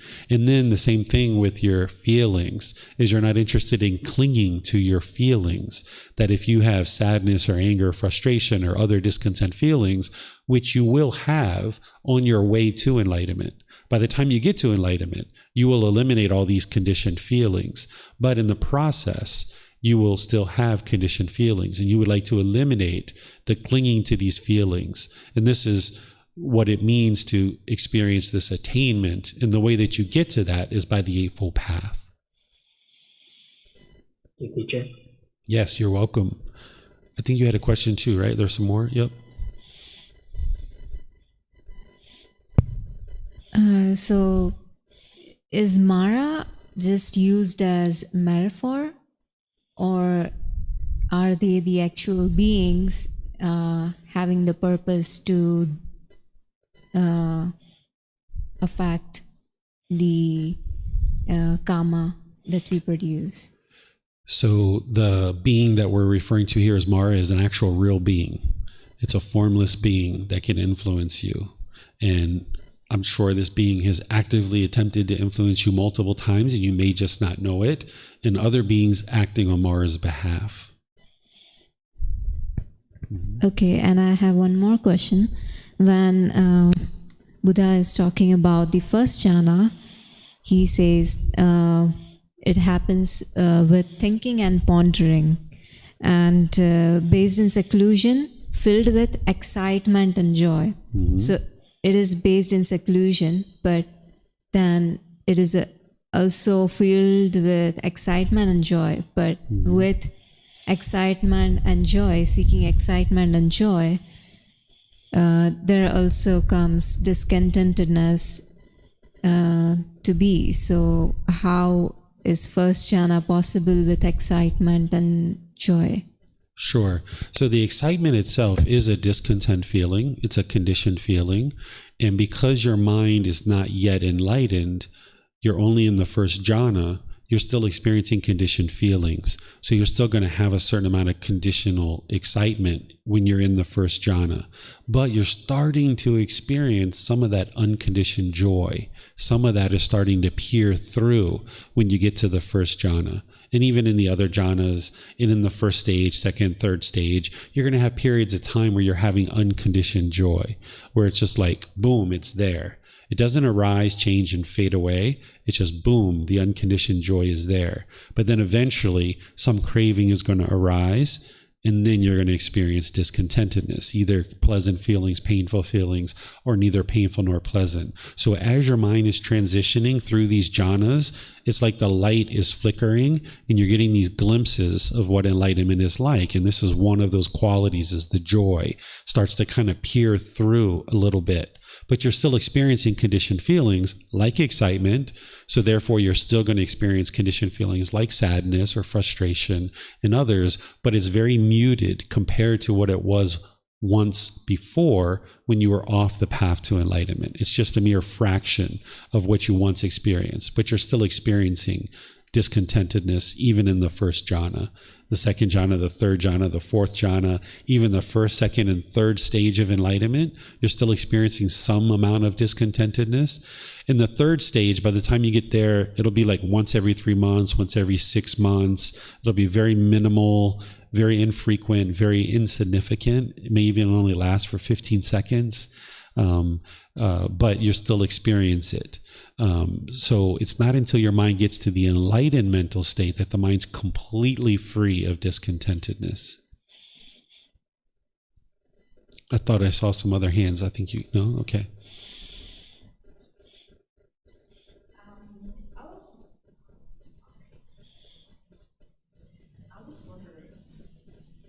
Hello? Yep, there you go.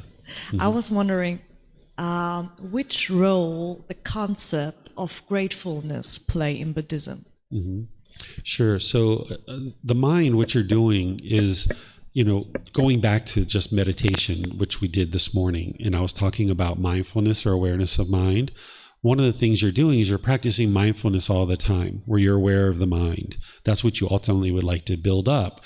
In the unenlightened state, or even I should say when somebody's off the path to enlightenment, we don't usually have mindfulness. We don't have awareness of what's in our mind. But one of the things that you're developing more and more on the path to enlightenment is mindfulness and awareness of mind. And you're starting to become aware of the wholesome qualities that exist in the mind and the unwholesome qualities that exist in the mind. And then you're actively working, applying effort to cultivate and develop wholesome qualities in your mind. And you're actively working to eliminate certain unwholesome qualities. So being grateful, having gratitude, having appreciation, and these other qualities, these are all qualities that you cultivate as part of your journey to enlightenment. So the Buddha talks about something like gratefulness, here and there, but mainly what he's focused on is he's sharing with you what's called the 10 fetters. These are 10 pollutions of the mind. And he's teaching you how to eliminate them from the mind. And when you eliminate these pollutions, you'll notice things like being grateful is very easy to have in the mind. But when you have things like sensual desire, what sensual desire does is you'll be very selfish when you have sensual desire. The mind, and not just very selfish, that's like the extreme. There's other lighter versions of selfishness, right? Where you're out pursuing your own selfish desires. You'll be selfish when you have sensual desire. When you have ill will, you'll have a certain amount of bitterness, a certain amount of hostility and aggression in the mind. When you get rid of these types of pollutions and others, then the gratefulness or the gratitude is much easier to arise in the mind. And by the time you get to enlightenment, you will have been surrounding yourself with people in a community like this, a teacher who is practicing generosity and helping you to learn without any expectation of anything in return. We don't want anything from you. We don't ask for anything from you. So you will be around people who are practicing generosity and gratefulness and appreciation and respect, and you'll be able to cultivate that more and more in your mind, and then be able to practice those same things to have gratitude for others. And you will have experienced a lot of that through your community that you're in, and your teacher, and those kinds of things. So you'll be cultivating that, but you're not just looking to cultivate that by itself in a vacuum. Instead, you're eliminating the pollutions that are hindering you from being able to practice gratitude. And when you eliminate those pollutions, the gratitude will arise more and more in the mind. You're welcome.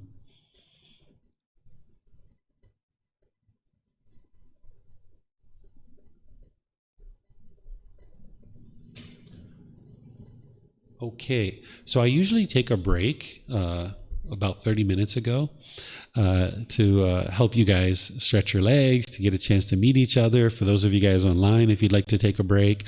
So why don't we take like a 15-minute break? It's 11 o'clock here in Thailand. So whatever time it is for you guys online, if you'd like to take a 15-minute break and come back, I'll continue in this book series to the next chapter, which I think is chapter 4. Yes, it's chapter 4. One who guards the doors of the 6 sense spaces. This is where the Buddha is going to teach you how to guard the doorways to discontentedness, which are these 6 sense spaces. So I'll start back up at 11:15, give you guys a chance to take a break. If you guys are done for today and you are planning to head out, I'll see you guys perhaps in another class. But if you'd like to come back at 11:15 and continue to learn, I'll be here. Okay? So perhaps we'll see you after break or another day. All right, thank you guys. Yep.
All right, so I'll just welcome all of you guys back, those of you guys online and those of you guys here.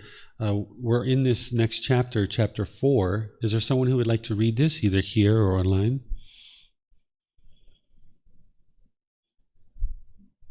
Sure, Kushi.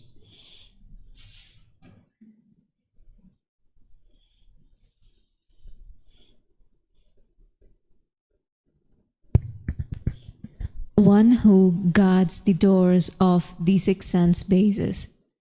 And how is a monk guarded as to the doors of the six sense bases? Here, a monk seeing a form with the eye, he hears a sound with the ear, with the nose smells an odor, with the tongue tastes a flavor, with the body touches a physical object, with the mind he recognizes a mental object, does not grasp at the general features or at the details of them.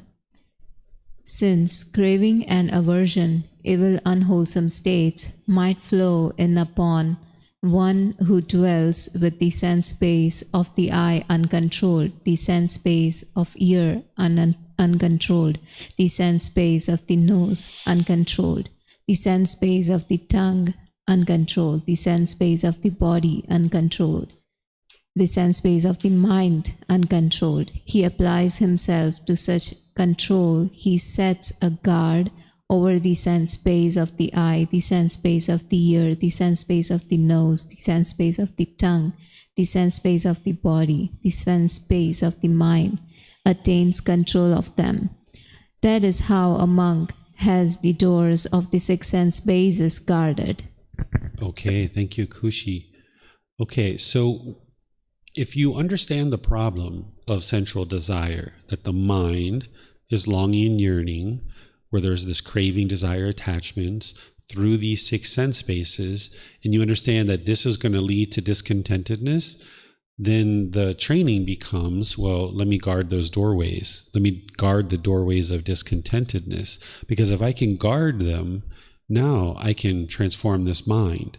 And whenever you hear the Buddha talking about a guard, what he's referring to is mindfulness. He doesn't say it here specifically, but other teachings, you'll see it in this book and others, where he talks about this awareness of mind is your guard, that you're observant of the mind, that when it's having craving, desire, attachment, when it's longing forward, you restrain it, you pull it back. That's why in breathing mindfulness meditation, whenever you're practicing that, you're practicing to develop awareness of mind. And then when you see your mind moving off the breath, you cut it off and let it go. So that now in daily life, if you understand this problem that the Buddha describes, now whenever you see your mind longing and yearning through the sense spaces, you can cut it off, you can let it go. Because as long as you allow the mind to keep craving through the sense bases, it's only a matter of time before you're discontent. It's only a matter of time before you have conditioned feelings. So if you understand the problem, and now he's giving you one of the solutions, there's multiple solutions that you need to implement, but this is one aspect of it. So if you're practicing breathing mindfulness meditation regularly and you're practicing generosity, now also in daily life, you need to be practicing guarding your six sense bases. So I'll give you an example here so you can understand. When I was working to get rid of coffee, because I realized that caffeine was making the mind go up into this excited state, and then I would drop off, and I was having all kinds of headaches and other things like this. I decided, okay, I'm going to get rid of coffee. And I started working towards that. I would go 3, 4, 5 days, no coffee, but then I'd have a coffee. And then I'd go a week without a coffee, and then I'd have a coffee. I'd go 2 weeks without a coffee, and the craving would come up, and then I'd have a coffee. So it was going like this all the way up until I was like 8 weeks away. I was like, oh, wow. Started feeling all conceitful, all arrogant. I was like, look at that. I've gotten rid of coffee. 8 weeks. I haven't had a coffee. Oh, this is sweet. Look at me. I'm getting rid of all these attachments. And then now I'm walking down the street. This aroma comes out of this coffee shop. The nose gets that aroma, that agreeable odor, and boom, I'm in the coffee shop waiting in line to get my coffee, right? I wasn't guarding the doorways. That I was all boastful, all arrogant, walking down the street thinking I'm so great, eliminating these attachments. Boom, some odor came in that I found agreeable, and now I was pulled, the mind pulled itself into the coffee shop. Where then once I observed that was at the 8-week mark that I hadn't had a coffee, I drank about a third or a half of that coffee, and I was like, I'm done with this, and I threw it away. Then I realized when I walk down the street, I need to guard these doorways. I need to guard the doorways, that when I'm walking down the street, I need to be observant of the mind. So what I started doing is, initially, I would walk down the street, and if I saw a coffee shop, I would switch to the other side of the street so I wouldn't get the aroma, right? This was my way initially of guarding the doorways, while the mind was still sensitive and it still had that craving. Well, then over time, I didn't have to be so observant of the coffee shops anymore. I could just walk down the street and notice if there was an aroma of coffee. Okay, that's the aroma of the coffee, but I don't have to go into the coffee shop. It's just an aroma. It's impermanent. It's just an odor. I don't need to be pulled into the coffee shop based on my craving. So you can walk down the street guarding the eyes, the ears, the nose, the tongue, the body, and the mind. So another example, if you're walking down the street and you're just walking and you heard some music. Okay, it's just music. It's just impermanent. Guard the mind. Don't allow the mind's craving for music or a particular type of music to pull your mind into frustration or agitation or annoyance. So you can guard the mind with mindfulness or awareness of mind, having awareness of the mind, having awareness of your cravings, knowing what your mind is craving and what it's not craving. If you kind of take an inventory of your cravings as you go through life, and you're more and more aware of the mind, you'll know what your mind craves. You'll know, right? Like you have a certain craving for one thing or another. So for me, for a certain period of time, I had to be very observant of coffee shops as I was getting rid of that craving. Once I got rid of the craving, it's no big deal. I can go into coffee shops. I can sit down. Students sometimes invite me to coffee shops. I'll get a water, or if they have a smoothie or something like that, I smell the coffee. Yeah, it smells good, but there's no craving there to drink it anymore.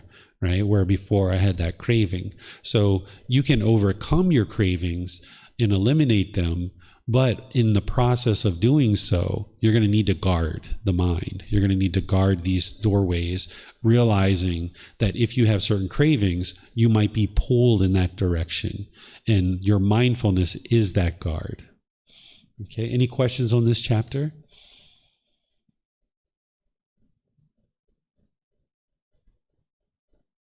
Okay, it looks like Frank has a question. Go ahead, Frank. Yes, thank you, teacher. With respect to the second paragraph, the last sentence, it says, a monk does not grasp at the general features or at the details of basically the six sense bases. The phrase does not grasp, does that mean craving here, or is the teaching here saying that don't pay attention to the general features or the details of what the six senses here, sense bases here observe? Yeah, what he's talking about is the external sense bases, that you don't grasp at the general features or details of them. So let me give you an example. Say somebody has a craving for sexual contact, and now when they are at the mall and they see this beautiful woman or this handsome man, and now grasping at the general features or details would be like, oh, wow, look at her. Or, oh, man, look at him. He looks so great. Look at those muscles. Oh, man, his face is just so chiseled. And, oh, I like his hair. Oh, look at that. That's like grasping at the general features and details of this physical form. And now the mind is longing, yearning through the eyes. So the Buddha is describing that an individual who's guarding the doorways doesn't grasp at these general features and details. So if you know you have a craving for sexual contact, and now you're at the mall, and now this person walks in front of you, or this man or this woman walk in front of you, it's just like, all right, whatever. You just keep your mind going forward. You just keep walking forward, or you look into a store, or you just kind of redirect the mind. You don't allow the mind to get so obsessed with these general features or details of this human being. Can I ask a follow-up question? Absolutely. You can ask any questions you like. Thank you. So in terms of the general features, is it okay to, for example, examine the general features or the details without any sort of craving, and that might come in the context of, for example, studying certain objects. Yes. So what the Buddha is describing here is how to get to enlightenment. And in the process of getting to enlightenment, you're going to need to guard the mind and not grasp at the general features or the details of them. But by the time you get to enlightenment, if a handsome man or a beautiful woman walks in front of you, you're not going to have a desire like, oh, I got to get their phone number, I want to ask them out. All that central desire is eliminated. You can just notice like, oh, wow, she's really beautiful, or wow, he's a really handsome person, really handsome man. You know that, but you're not grasping at the features. You're not looking at the details and like almost being obsessed. That's the excessive part of it. We usually kind of describe a lot of these things in the excessive and the extreme, because then you'll understand it. But there's also lighter versions of it, right? There's like sitting at the food court, kind of eating, and then kind of peering out of the corner of your eye. Is he looking at me? Is she looking at me? Oh man, is she looking? Is she looking? Like kind of like trying to figure that out, or just kind of trying to peer at a certain feature of this person's appearance. So by the time you get to enlightenment, your mind's not going to be pulling towards those kinds of things. And I'm just using this one example because I think it's one that people can relate to, but there's other things that the mind might crave as well. So you can be involved with something, like you can know that somebody's handsome or beautiful in this example without grasping at the general features or details. Thank you, teacher. You're welcome. All right, so let's go to the next chapter, which is chapter 5. Someone would like to read this? Yes, sir.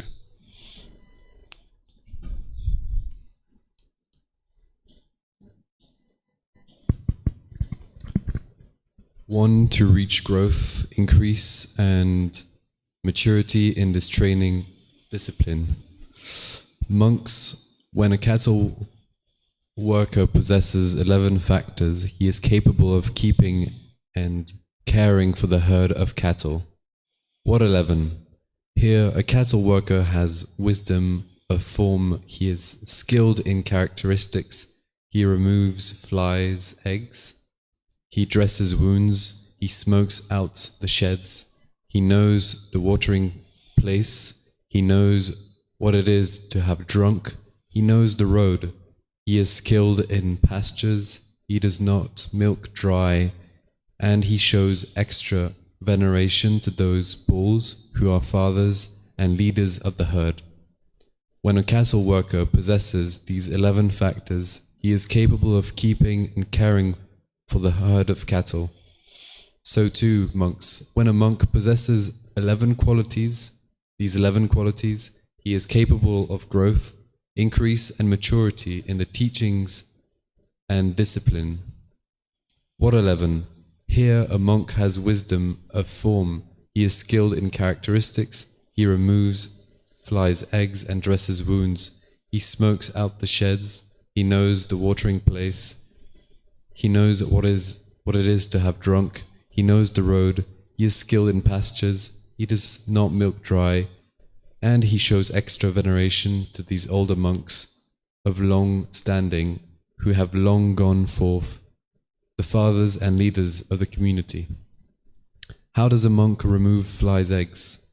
Here, when a thought of sensual desire has arisen, a monk does not tolerate it. He abandons it, removes it, does away with it, and obliterates it. When a thought of ill will has arisen, when a thought of harming has arisen, when evil, unwholesome states have arisen, a monk does not tolerate them. He abandons them, removes them, does away with them, and obliterates them. This is how a monk removes flies' eggs. How does a monk dress wounds? Here, on seeing a form with the eye, a monk does not grasp at its signs and features, since if he left the eye sense based unguarded, evil, unwholesome states of craving and aversion might invade him. He practices the way of its restraint. He guards the eye sense base. he undertakes the restraint of the eye sense base, on hearing a sound with the ear, on smelling an odor with the nose, on tasting a flavor with the tongue, on touching a physical object with the body, on recognizing a mental object with the mind. A monk does not grasp at its signs and features, since, if he left the mind sense-based unguarded, evil, unwholesome states of craving, and aversion might invade him. He practices the way of its restraint. He guards the mind sense base. He undertakes the restraint of the mind sense base. That is how a monk dresses wounds. Here, only 2 of the 11 factors are shared, as these 2 apply to sensual desire and the 6th sense base. See the included reference for the entire teaching. Okay, thank you, sir. So here the Buddha is describing what needs to occur on the path to enlightenment and training your mind, and relating that to something that was very commonly understood during this lifetime, which is farming, and here taking care of cattle. People would understand this during his lifetime because there was lots of cattle herders during that lifetime. And if you weren't a cattle herder, you know somebody who was, or somebody in your family was a cattle herder. So you would understand these things like what he's describing, these 11 factors, where he's talking about removing fly eggs, dressing wounds, smoking out the sheds, and so forth and so on. And then in this particular teaching that relates to the 6 sense spaces, there's only 2 things that are being shared here, even though all of them are actually important to be able to understand, which if you read this entire book series, by the time you go through the whole book series, I share all these different ones. But these 2 are the ones that relate to sensual desire. So this first one, what he's referring to is applying right effort as part of the Eightfold Path. And he's talking about right intention. These are 2 steps on the Eightfold Path.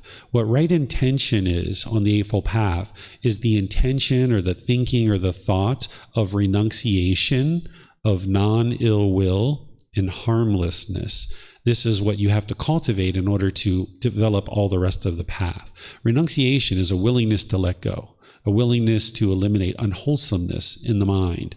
And mainly, that's coming from sensual desire. So the Buddha is saying that if you have a thought of sensual desire that arises in the mind, that you don't tolerate it, you abandon it, you remove it, you do away with it, you obliterate it. This is applying right effort, that you cut it off and let it go. That's why in meditation, you're training your mind that way, that when you have a thought, you cut it off and let it go. So that then in daily life, if you're having sensual desire, you're noticing that you're at I'll just keep with the same example. If you're at the mall and you're noticing that your mind is pulling towards this handsome man or this beautiful woman, you can identify that as craving and you can cut that off. You can obliterate it. Like maybe you're in a relationship, you're having a thought of, gosh, this man is so handsome or this woman so beautiful. I would like to engage in some kind of activity with this person, but yet you have a partner already. You would like to cut that craving off and let it go, obliterate it, because it's unwise if you allow your mind to go forward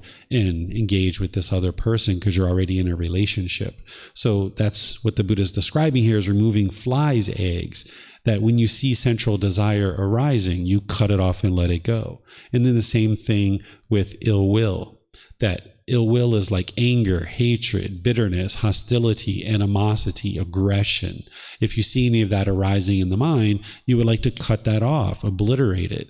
That breathing mindfulness meditation is going to help you to be able to do that, as well as loving kindness meditation is going to help you to do that. And then the same thing with harming. If you notice that there's this thought of harming others, because if you harm's going to come back to you. So anytime you see an interest in harming that arises in the mind, you should cut that off and let it go. Obliterate it. That's what the Buddha is describing. And that's part of what you're going to need in order to transform your mind. And he's relating this to removing flies' eggs from the cow. And then dressing the wound, this is like, okay, if a cow gets injured, you need to know how to dress the wound. Dressing the wound is that when you see a form with the eye, you do not grasp at its signs and features. This is what we were just talking about in the previous discourse, but here he's going into it a little bit more detail.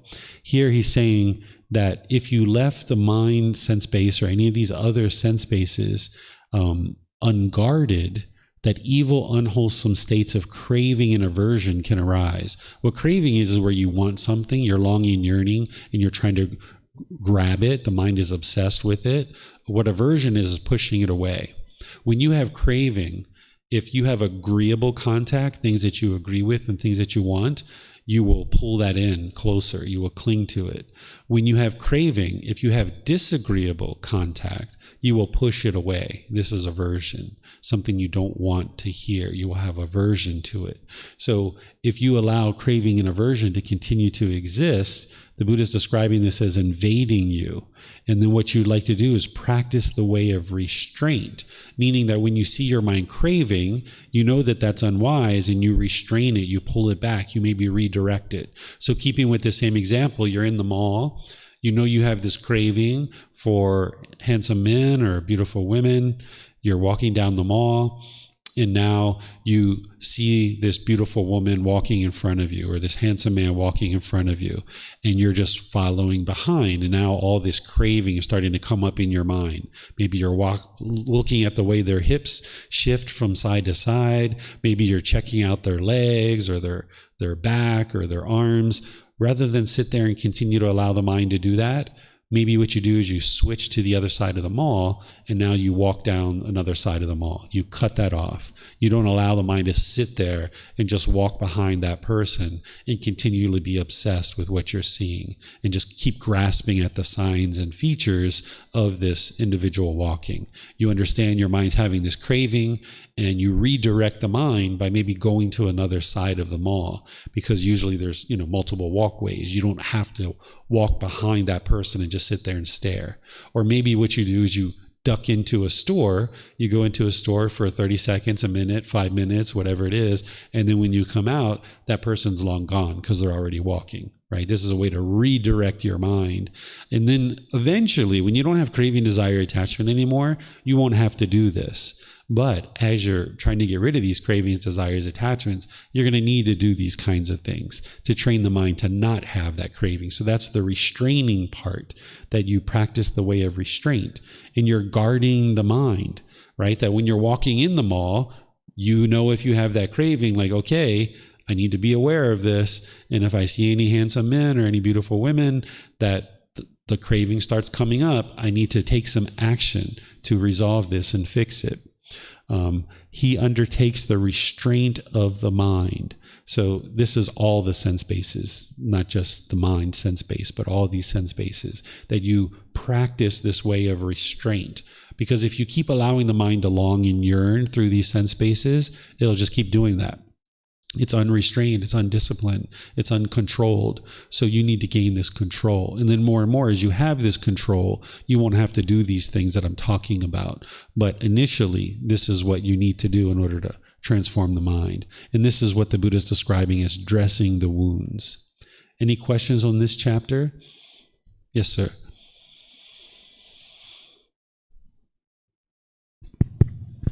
So it's kind of a weird question. I'm kind of curious about, what energy fuels the obliteration, who or what is behind the person who's going to have this craving and the person who's going to duck in a shop to dodge this in a way. I'm having trouble understanding. It almost feels like there's a craving of not craving, and there's a cycle that goes on in these examples right here. Okay, so there's a physical body, and then there's a mind. These are two separate things. They've come together for this existence, and that's referred to as a person by the Buddha. So there's like these three entities. There's the body, there's the mind, and then the combination of the two we call a person. So the mind is untrained, is undisciplined in the unenlightened state. And the person is trying to now train the mind, like a third entity. So the person is the one making the decision that's like, hey, mind, I see you over there. I see what you're doing. You're craving to look at that man, or you're craving to look at that woman. No, I'm not going to allow you to do that. You're going to come over here into this store and get rid of this craving. You're going to get restrained. I'm not going to let you do that. And then the mind's like, no, I want to go look. I want to look. Oh, she's so beautiful. Oh, he's so handsome. Why are you doing this to me? No. And you might get agitated, right? But the person's like, no. This is what you got to do. You got to go over here into the store and we're going to get rid of this craving. So the mind is undisciplined, uncontrolled. The person is gaining this wisdom through the mind. You're gaining this wisdom through the mind, but the person is now making these decisions. You're doing this without craving, though. You need to. Sometimes when people hear about enlightenment, they do crave enlightenment, where the mind's craving that peacefulness and that joy, or like what you're describing is craving to eliminate craving, right? So that would be unwise. The mind longing, yearning to eliminate craving, or mind longing, yearning to get to enlightenment, that's not going to produce enlightenment.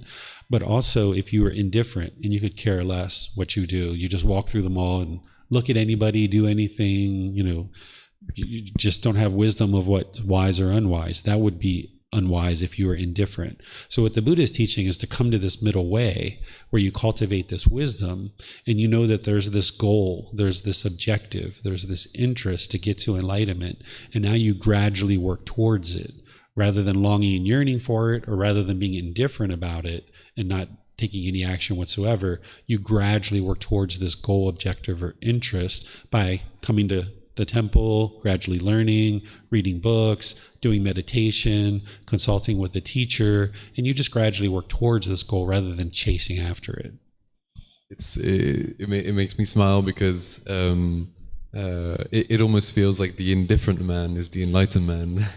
No, if you're indifferent, it's like you could care less. You just walk through life, plowing through things, knocking down trees, burning up the forest, drinking alcohol, using drugs, having sexual misconduct, having sex with lots of people. That would be the indifference. Like, you don't really care how your decisions affect other people. That's not enlightenment. That's complacency, where you're complacent and lacking wisdom. I just have one little last thing. With what you just said previously, these are concepts that I've heard, but would this be where duality has its use on the beginning of this path, and having the mind and the body interact? I don't use that term. I don't use that term duality because different people describe it in different ways, and the Buddha never used that term. So if you have a definition of what you think duality is, if you would like to share that with me, then I can explain it to you through that. Sure. It's, for me, I perceive it as a form of dissociation between different yous, different eyes, and Okay, so the Buddha would refer to this as like opinions or views. Like, if you have different opinions and different views, and everybody's going to have different opinions and different views in the world. And what you're trying to get to in the journey to enlightenment is where you don't have beliefs, you don't have perceptions, but instead you know the truth. And you do that through learning, reflecting to independently verify, and you practice. By the time you get to enlightenment, you've acquired what the Buddha describes as final knowledge, where you are completely, fully wise about the path to enlightenment. You fully eradicated all the pollutions, and you know exactly how to do that because you've done the work. And you know that because your mind hasn't been angry or sad or frustrated or any of those discontent feelings for 1 year, 2 years, 3 years, 4 years. And you know, like, okay, your mind's enlightened, right? You'll know that. You've attained final knowledge because you fully understand how to get to this enlightened mental state. By that point, you won't have views and opinions. You'll know the truth of exactly what it takes to get to enlightenment. So you're trying to not be influenced by beliefs and opinions and views. You're trying to get more and more wisdom in your mind so that you know the truth. And one of the truths that you're learning here is about this central desire, about what the mind's experiencing. And you don't believe what you're learning here. You're understanding, like, oh yeah, those examples that David's using and that the Buddha's using, oh yeah, I've experienced those things before. That's exactly what's happening in this mind. So that's where you can see that the Buddha is teaching you is the truth. And now with that truth, you make wiser and wiser decisions in the world. Thank you. Yes, you're welcome. Okay, I'm not seeing any other questions, so let's move on to the next one. Here you can see I'm describing all of that for you to help you. And now we go to chapter 6. Is there someone who would like to read this?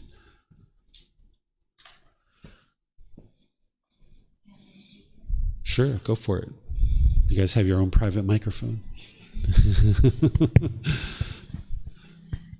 The three underlying tendencies. Monks, dependent on the I form, I consciousness arises. The meeting of the three is contact. The contact as condition, there arises a feeling, felt as pleasant or painful, or neither painful nor pleasant. Dependent on the ear and sounds, ear consciousness arises. The meeting of the three is contact. With the contact as condition, there arises a feeling, felt as a pleasant or painful, or neither pleasant or painful. Dependent on the nose and odors, nose consciousness arises. The meeting of the three is contact. With contact as condition, there arises a feeling, felt as pleasant or painful, or neither painful nor pleasant. Dependent on the tongue and flavors, tongue consciousness arises. The meeting of the three is contact. With contact as condition, there arises a feeling, felt as pleasant or painful, or neither painful nor pleasant. Dependent on the body and physical objects, body consciousness arises. The meeting of the three is contact. With contact as condition, there arises a feeling, felt as pleasant or painful, or neither painful nor pleasant. Dependent on the mind and mental objects, mind consciousness arises. The meeting of the three is contact. With contact as condition, there arises a feeling, felt as pleasant or painful, or neither painful nor pleasant. When one is touched by a pleasant feeling, if one excites in it, welcomes it, and remains holding to it, then the underlying tendency to crave lies within one. When one is touched by a painful feeling, if one sorrows, grieves, and has displeasure, weeps, beating one's breast, and becomes distraught, then the underlying tendency to aversion lies within one. When one is touched by a neither painful nor pleasant feeling, if one does not understand as it actually is, the cause, the disappearance, the gratification, the danger, and the escape in regard to that feeling, then the underlying tendency to ignorance, unknowing of true reality, lies within one. Monks, that one shall here and now make an end of discontentedness without abandoning the underlying tendency to crave for pleasant feelings, without abolishing the underlying tendency to aversion toward painful feelings, without eliminating the underlying tendency to ignorance, unknowing of true reality. In regard to neither painful nor pleasant feelings, without abandoning ignorance and arousing true wisdom, this is impossible. Okay, thank you, Kushi. So let me walk you guys through these three underlying tendencies. What he's talking about is craving, anger, and ignorance, or the unknowing of true reality. This is also referred to as the three poisons, the three unwholesome roots, or the three fires. So he's starting out here helping you to understand about the 6 sense bases. And once again, this is something you can learn, reflect, independently verify, and practice. He's talking about the I, which we've been talking about throughout today's class, which is the internal sense base. Then he's talking about forms, which is the external sense base, which is something that has physical form. Then what I consciousness is, this is the awareness that the mind has of having seen the physical form. So you have an eye, As you open the eye, you see a physical form. So like right now, I'm looking at the carpet. That's the physical form. Then once the mind becomes aware of that carpet, that's called eye consciousness. And this is occurring with all the sense bases. So you have an ear, there's a certain sound, and then when the mind becomes aware of that sound, that's ear consciousness. And then there's a nose, then there's a certain odor, and now when the mind becomes aware of that odor, that's nose consciousness, okay? And he's calling these three things contact, that you've now had contact. And this is very important to understand contact because it plays into understanding the natural law of karma and all of these other teachings that he shares. So it's the internal sense base, the external sense base, then becoming aware of that thing, which is the consciousness becoming aware of it.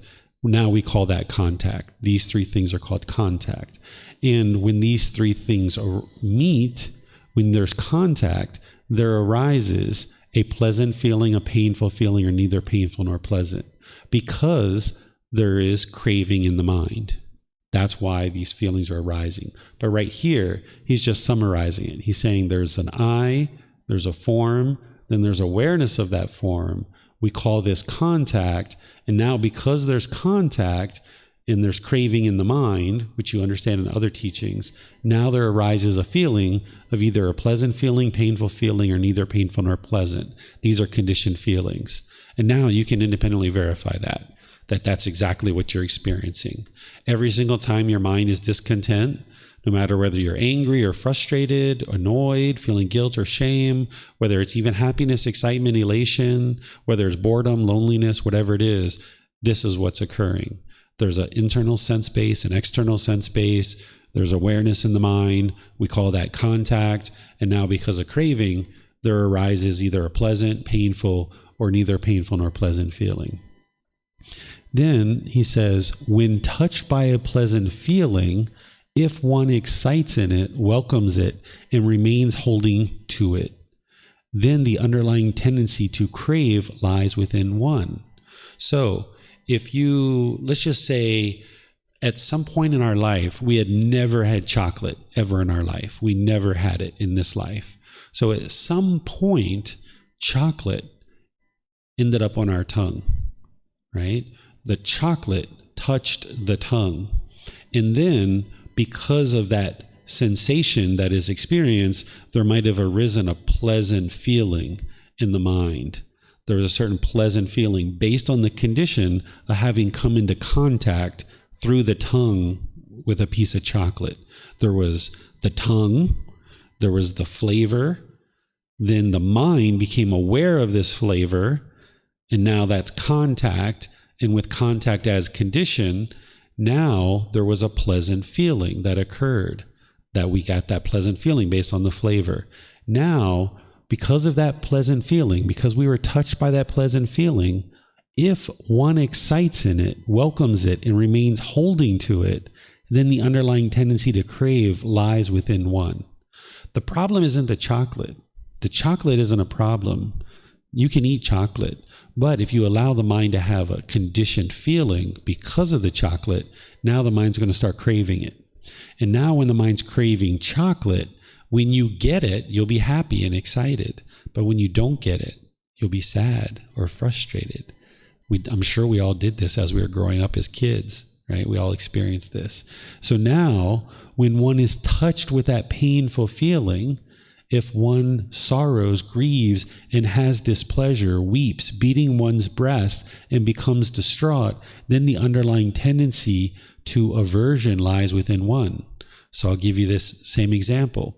Okay, at some point we got chocolate on our tongue. We got these pleasant feelings. We started craving it.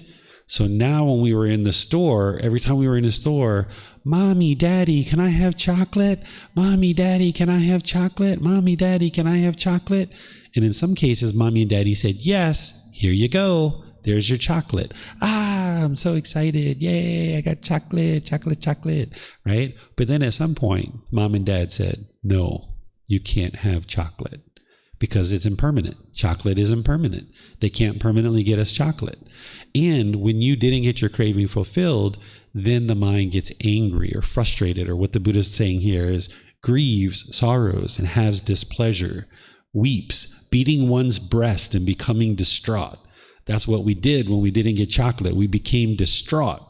And then the underlying tendency to aversion is pushing away, being angry at mom and dad. You made me angry. You didn't get me chocolate. Oh, I hate you. Right? We do all these kinds of things, right? And this is because of our craving. The craving, when it gets fulfilled, the mind is happy. When the craving doesn't get fulfilled, when you don't get what you want, you're distraught and you have aversion and you push this away. And this is all because of the third one here.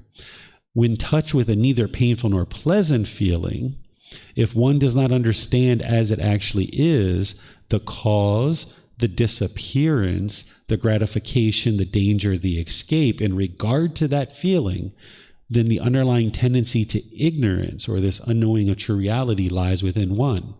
We don't understand craving and aversion when we're in the unenlightened state. And when we don't understand the cause, disappearance, gratification, danger, and escape.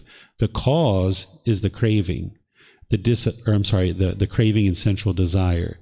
The disappearance is the universal truth of impermanence, and understanding that you can't permanently get your cravings fulfilled.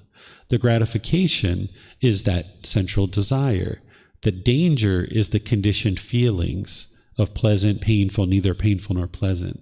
The escape is the Eightfold Path. That's the wisdom that you need to cultivate in order to eliminate this underlying tendency of ignorance, to cultivate wisdom. Because when you get wisdom, you can then learn how to eliminate craving, and then you can learn how to eliminate the aversion, right? But without wisdom, if you maintain your ignorance, you wouldn't understand how to eliminate the craving and aversion. Okay? Monks, that one shall here and now make an end of discontentedness without abandoning the underlying tendency to crave for pleasant feelings, without the underlying tendency to aversion towards painful feelings, without the eliminating of ignorance, then without abandoning ignorance to arouse wisdom, it's impossible. He's saying it's impossible to eliminate discontentedness unless you arise wisdom, to the wisdom of how to eliminate craving and anger, or craving and aversion. That's what you need, is you need wisdom. So that's why when students first learn with me, I always teach them, don't believe anything I say. Don't believe what the Buddha says. You learn, you reflect, independently verify, and you practice. That's what gets you to wisdom, because then you see the truth for yourself of what's truly going on within this mind. That's how you transform the mind to eliminate craving and aversion, is by arising wisdom. So the Buddha is saying this here, that without arising wisdom, it's impossible to eliminate discontentedness, right? Okay. Questions on this chapter? Yes, sir.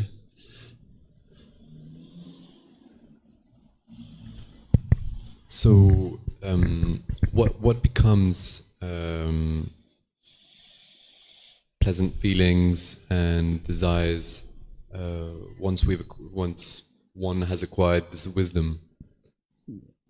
So once you acquire the wisdom of eliminating craving, then you will no longer have craving. So you won't see things as agreeable and disagreeable.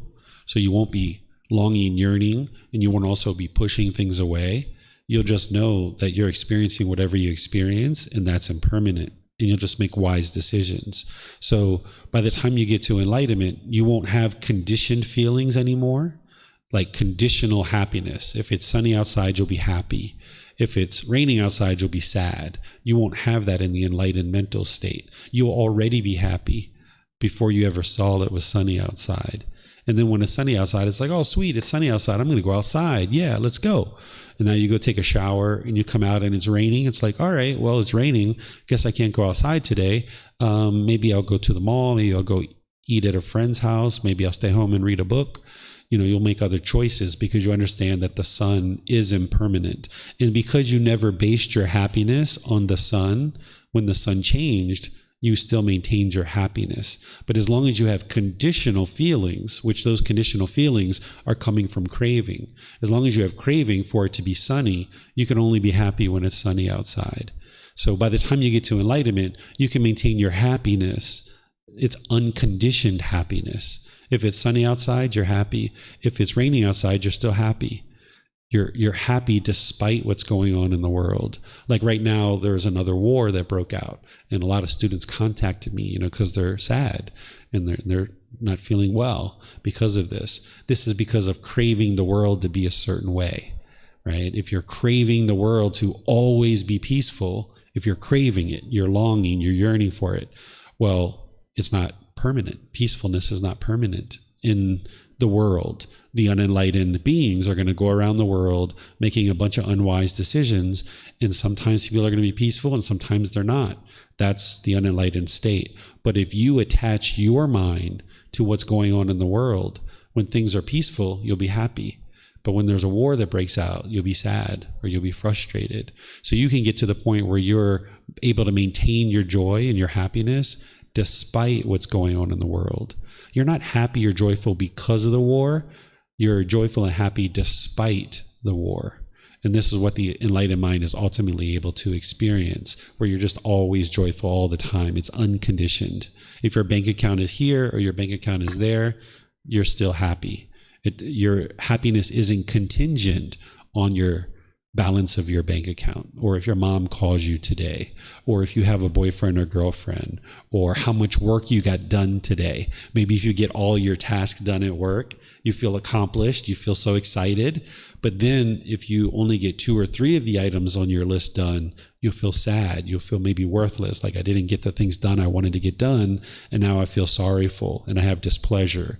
But by the time you get to enlightenment, you understand that you might have a certain goal for the day to get 5 things done, but you're not going to be able to get those 5 things done every single day. You're only going to sometimes be able to get 1 or 2 things done, perhaps. Or some days you might be able to get 0 done. Something else entirely might come up and you need to go address that.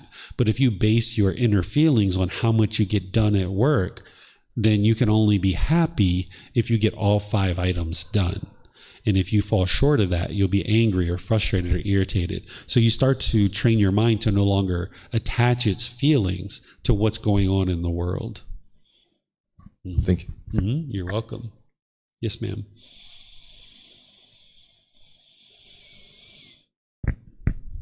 As long as we are in this existence, the contact cannot be eliminated. Is it right? Or correct. You can eliminate your craving, but you're still going to have contact.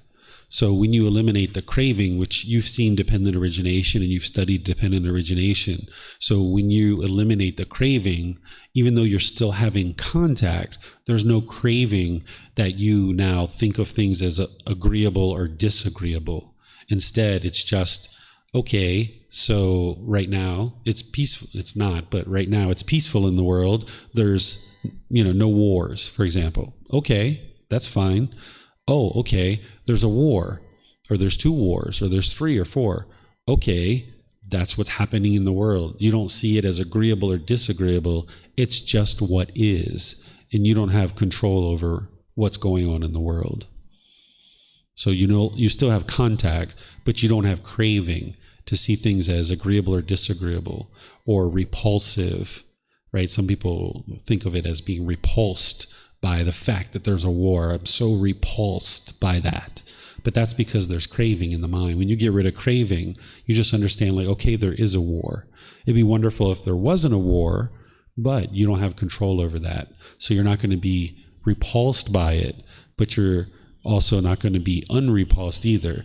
So it's like your mind is just in the present moment, realizing that these things are occurring and you have no control over what other people do, but you're still going to have contact.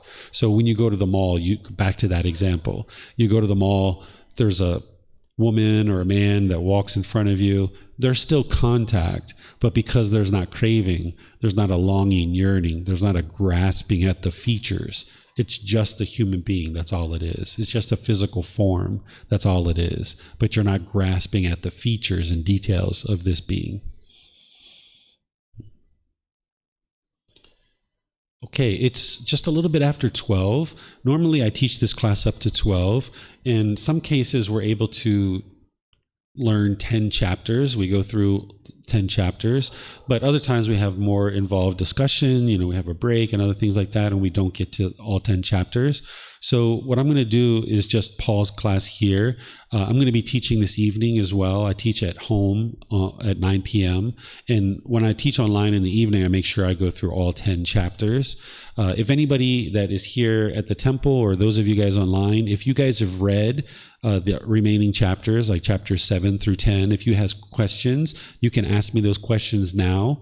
If you haven't read any of the chapters, then you might decide that you'd like to read those. Again, you can download the books through buddhadailywisdom.com. Some students choose to read these chapters before class or after class, and then they come to class and ask questions. Like I mentioned, this is more of a study group. And here at the temple, we don't always get a chance to do all 10 chapters. So this is where we ended up today. We're not clinging, we're not craving to finish all 10 chapters. This is where we ended up learning. So I'm going to end class here, but let me just see if you guys have any questions, if there's anyone who has read chapter 7, 8, 9, or 10. I don't know if you guys have read those or not, or if anyone online has. You're welcome to ask those questions.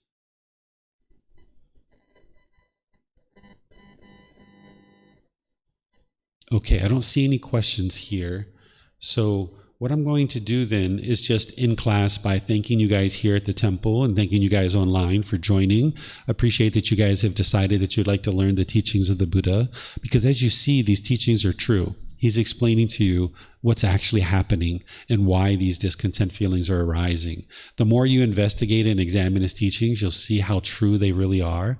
And as you implement his teachings into your practice and you see the diminishing of discontentedness, you'll really know that they're true, because you'll know situations where you were once angry and frustrated, and you no longer get angry or frustrated in those situations any longer. And you'll know that it's from this training of the teachings of the Buddha. So next week in this Pali Canon and English study group, I'll be teaching the next 10 chapters in the book.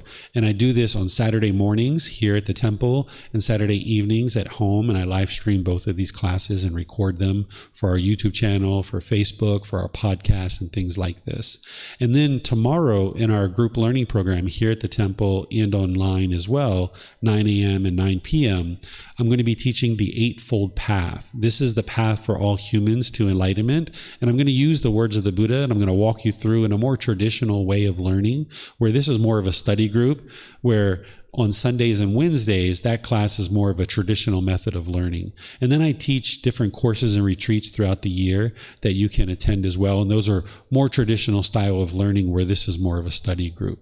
So thank you all for joining. You're welcome to join for any and all classes that you like. We'll perhaps see you guys in a future class. We'll see you next time. Sawadee Krap. Sawadee Krap.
Thank you again for watching. Enjoy your meditation. Look forward to seeing you online and answering any questions that you might have. Thank you so much.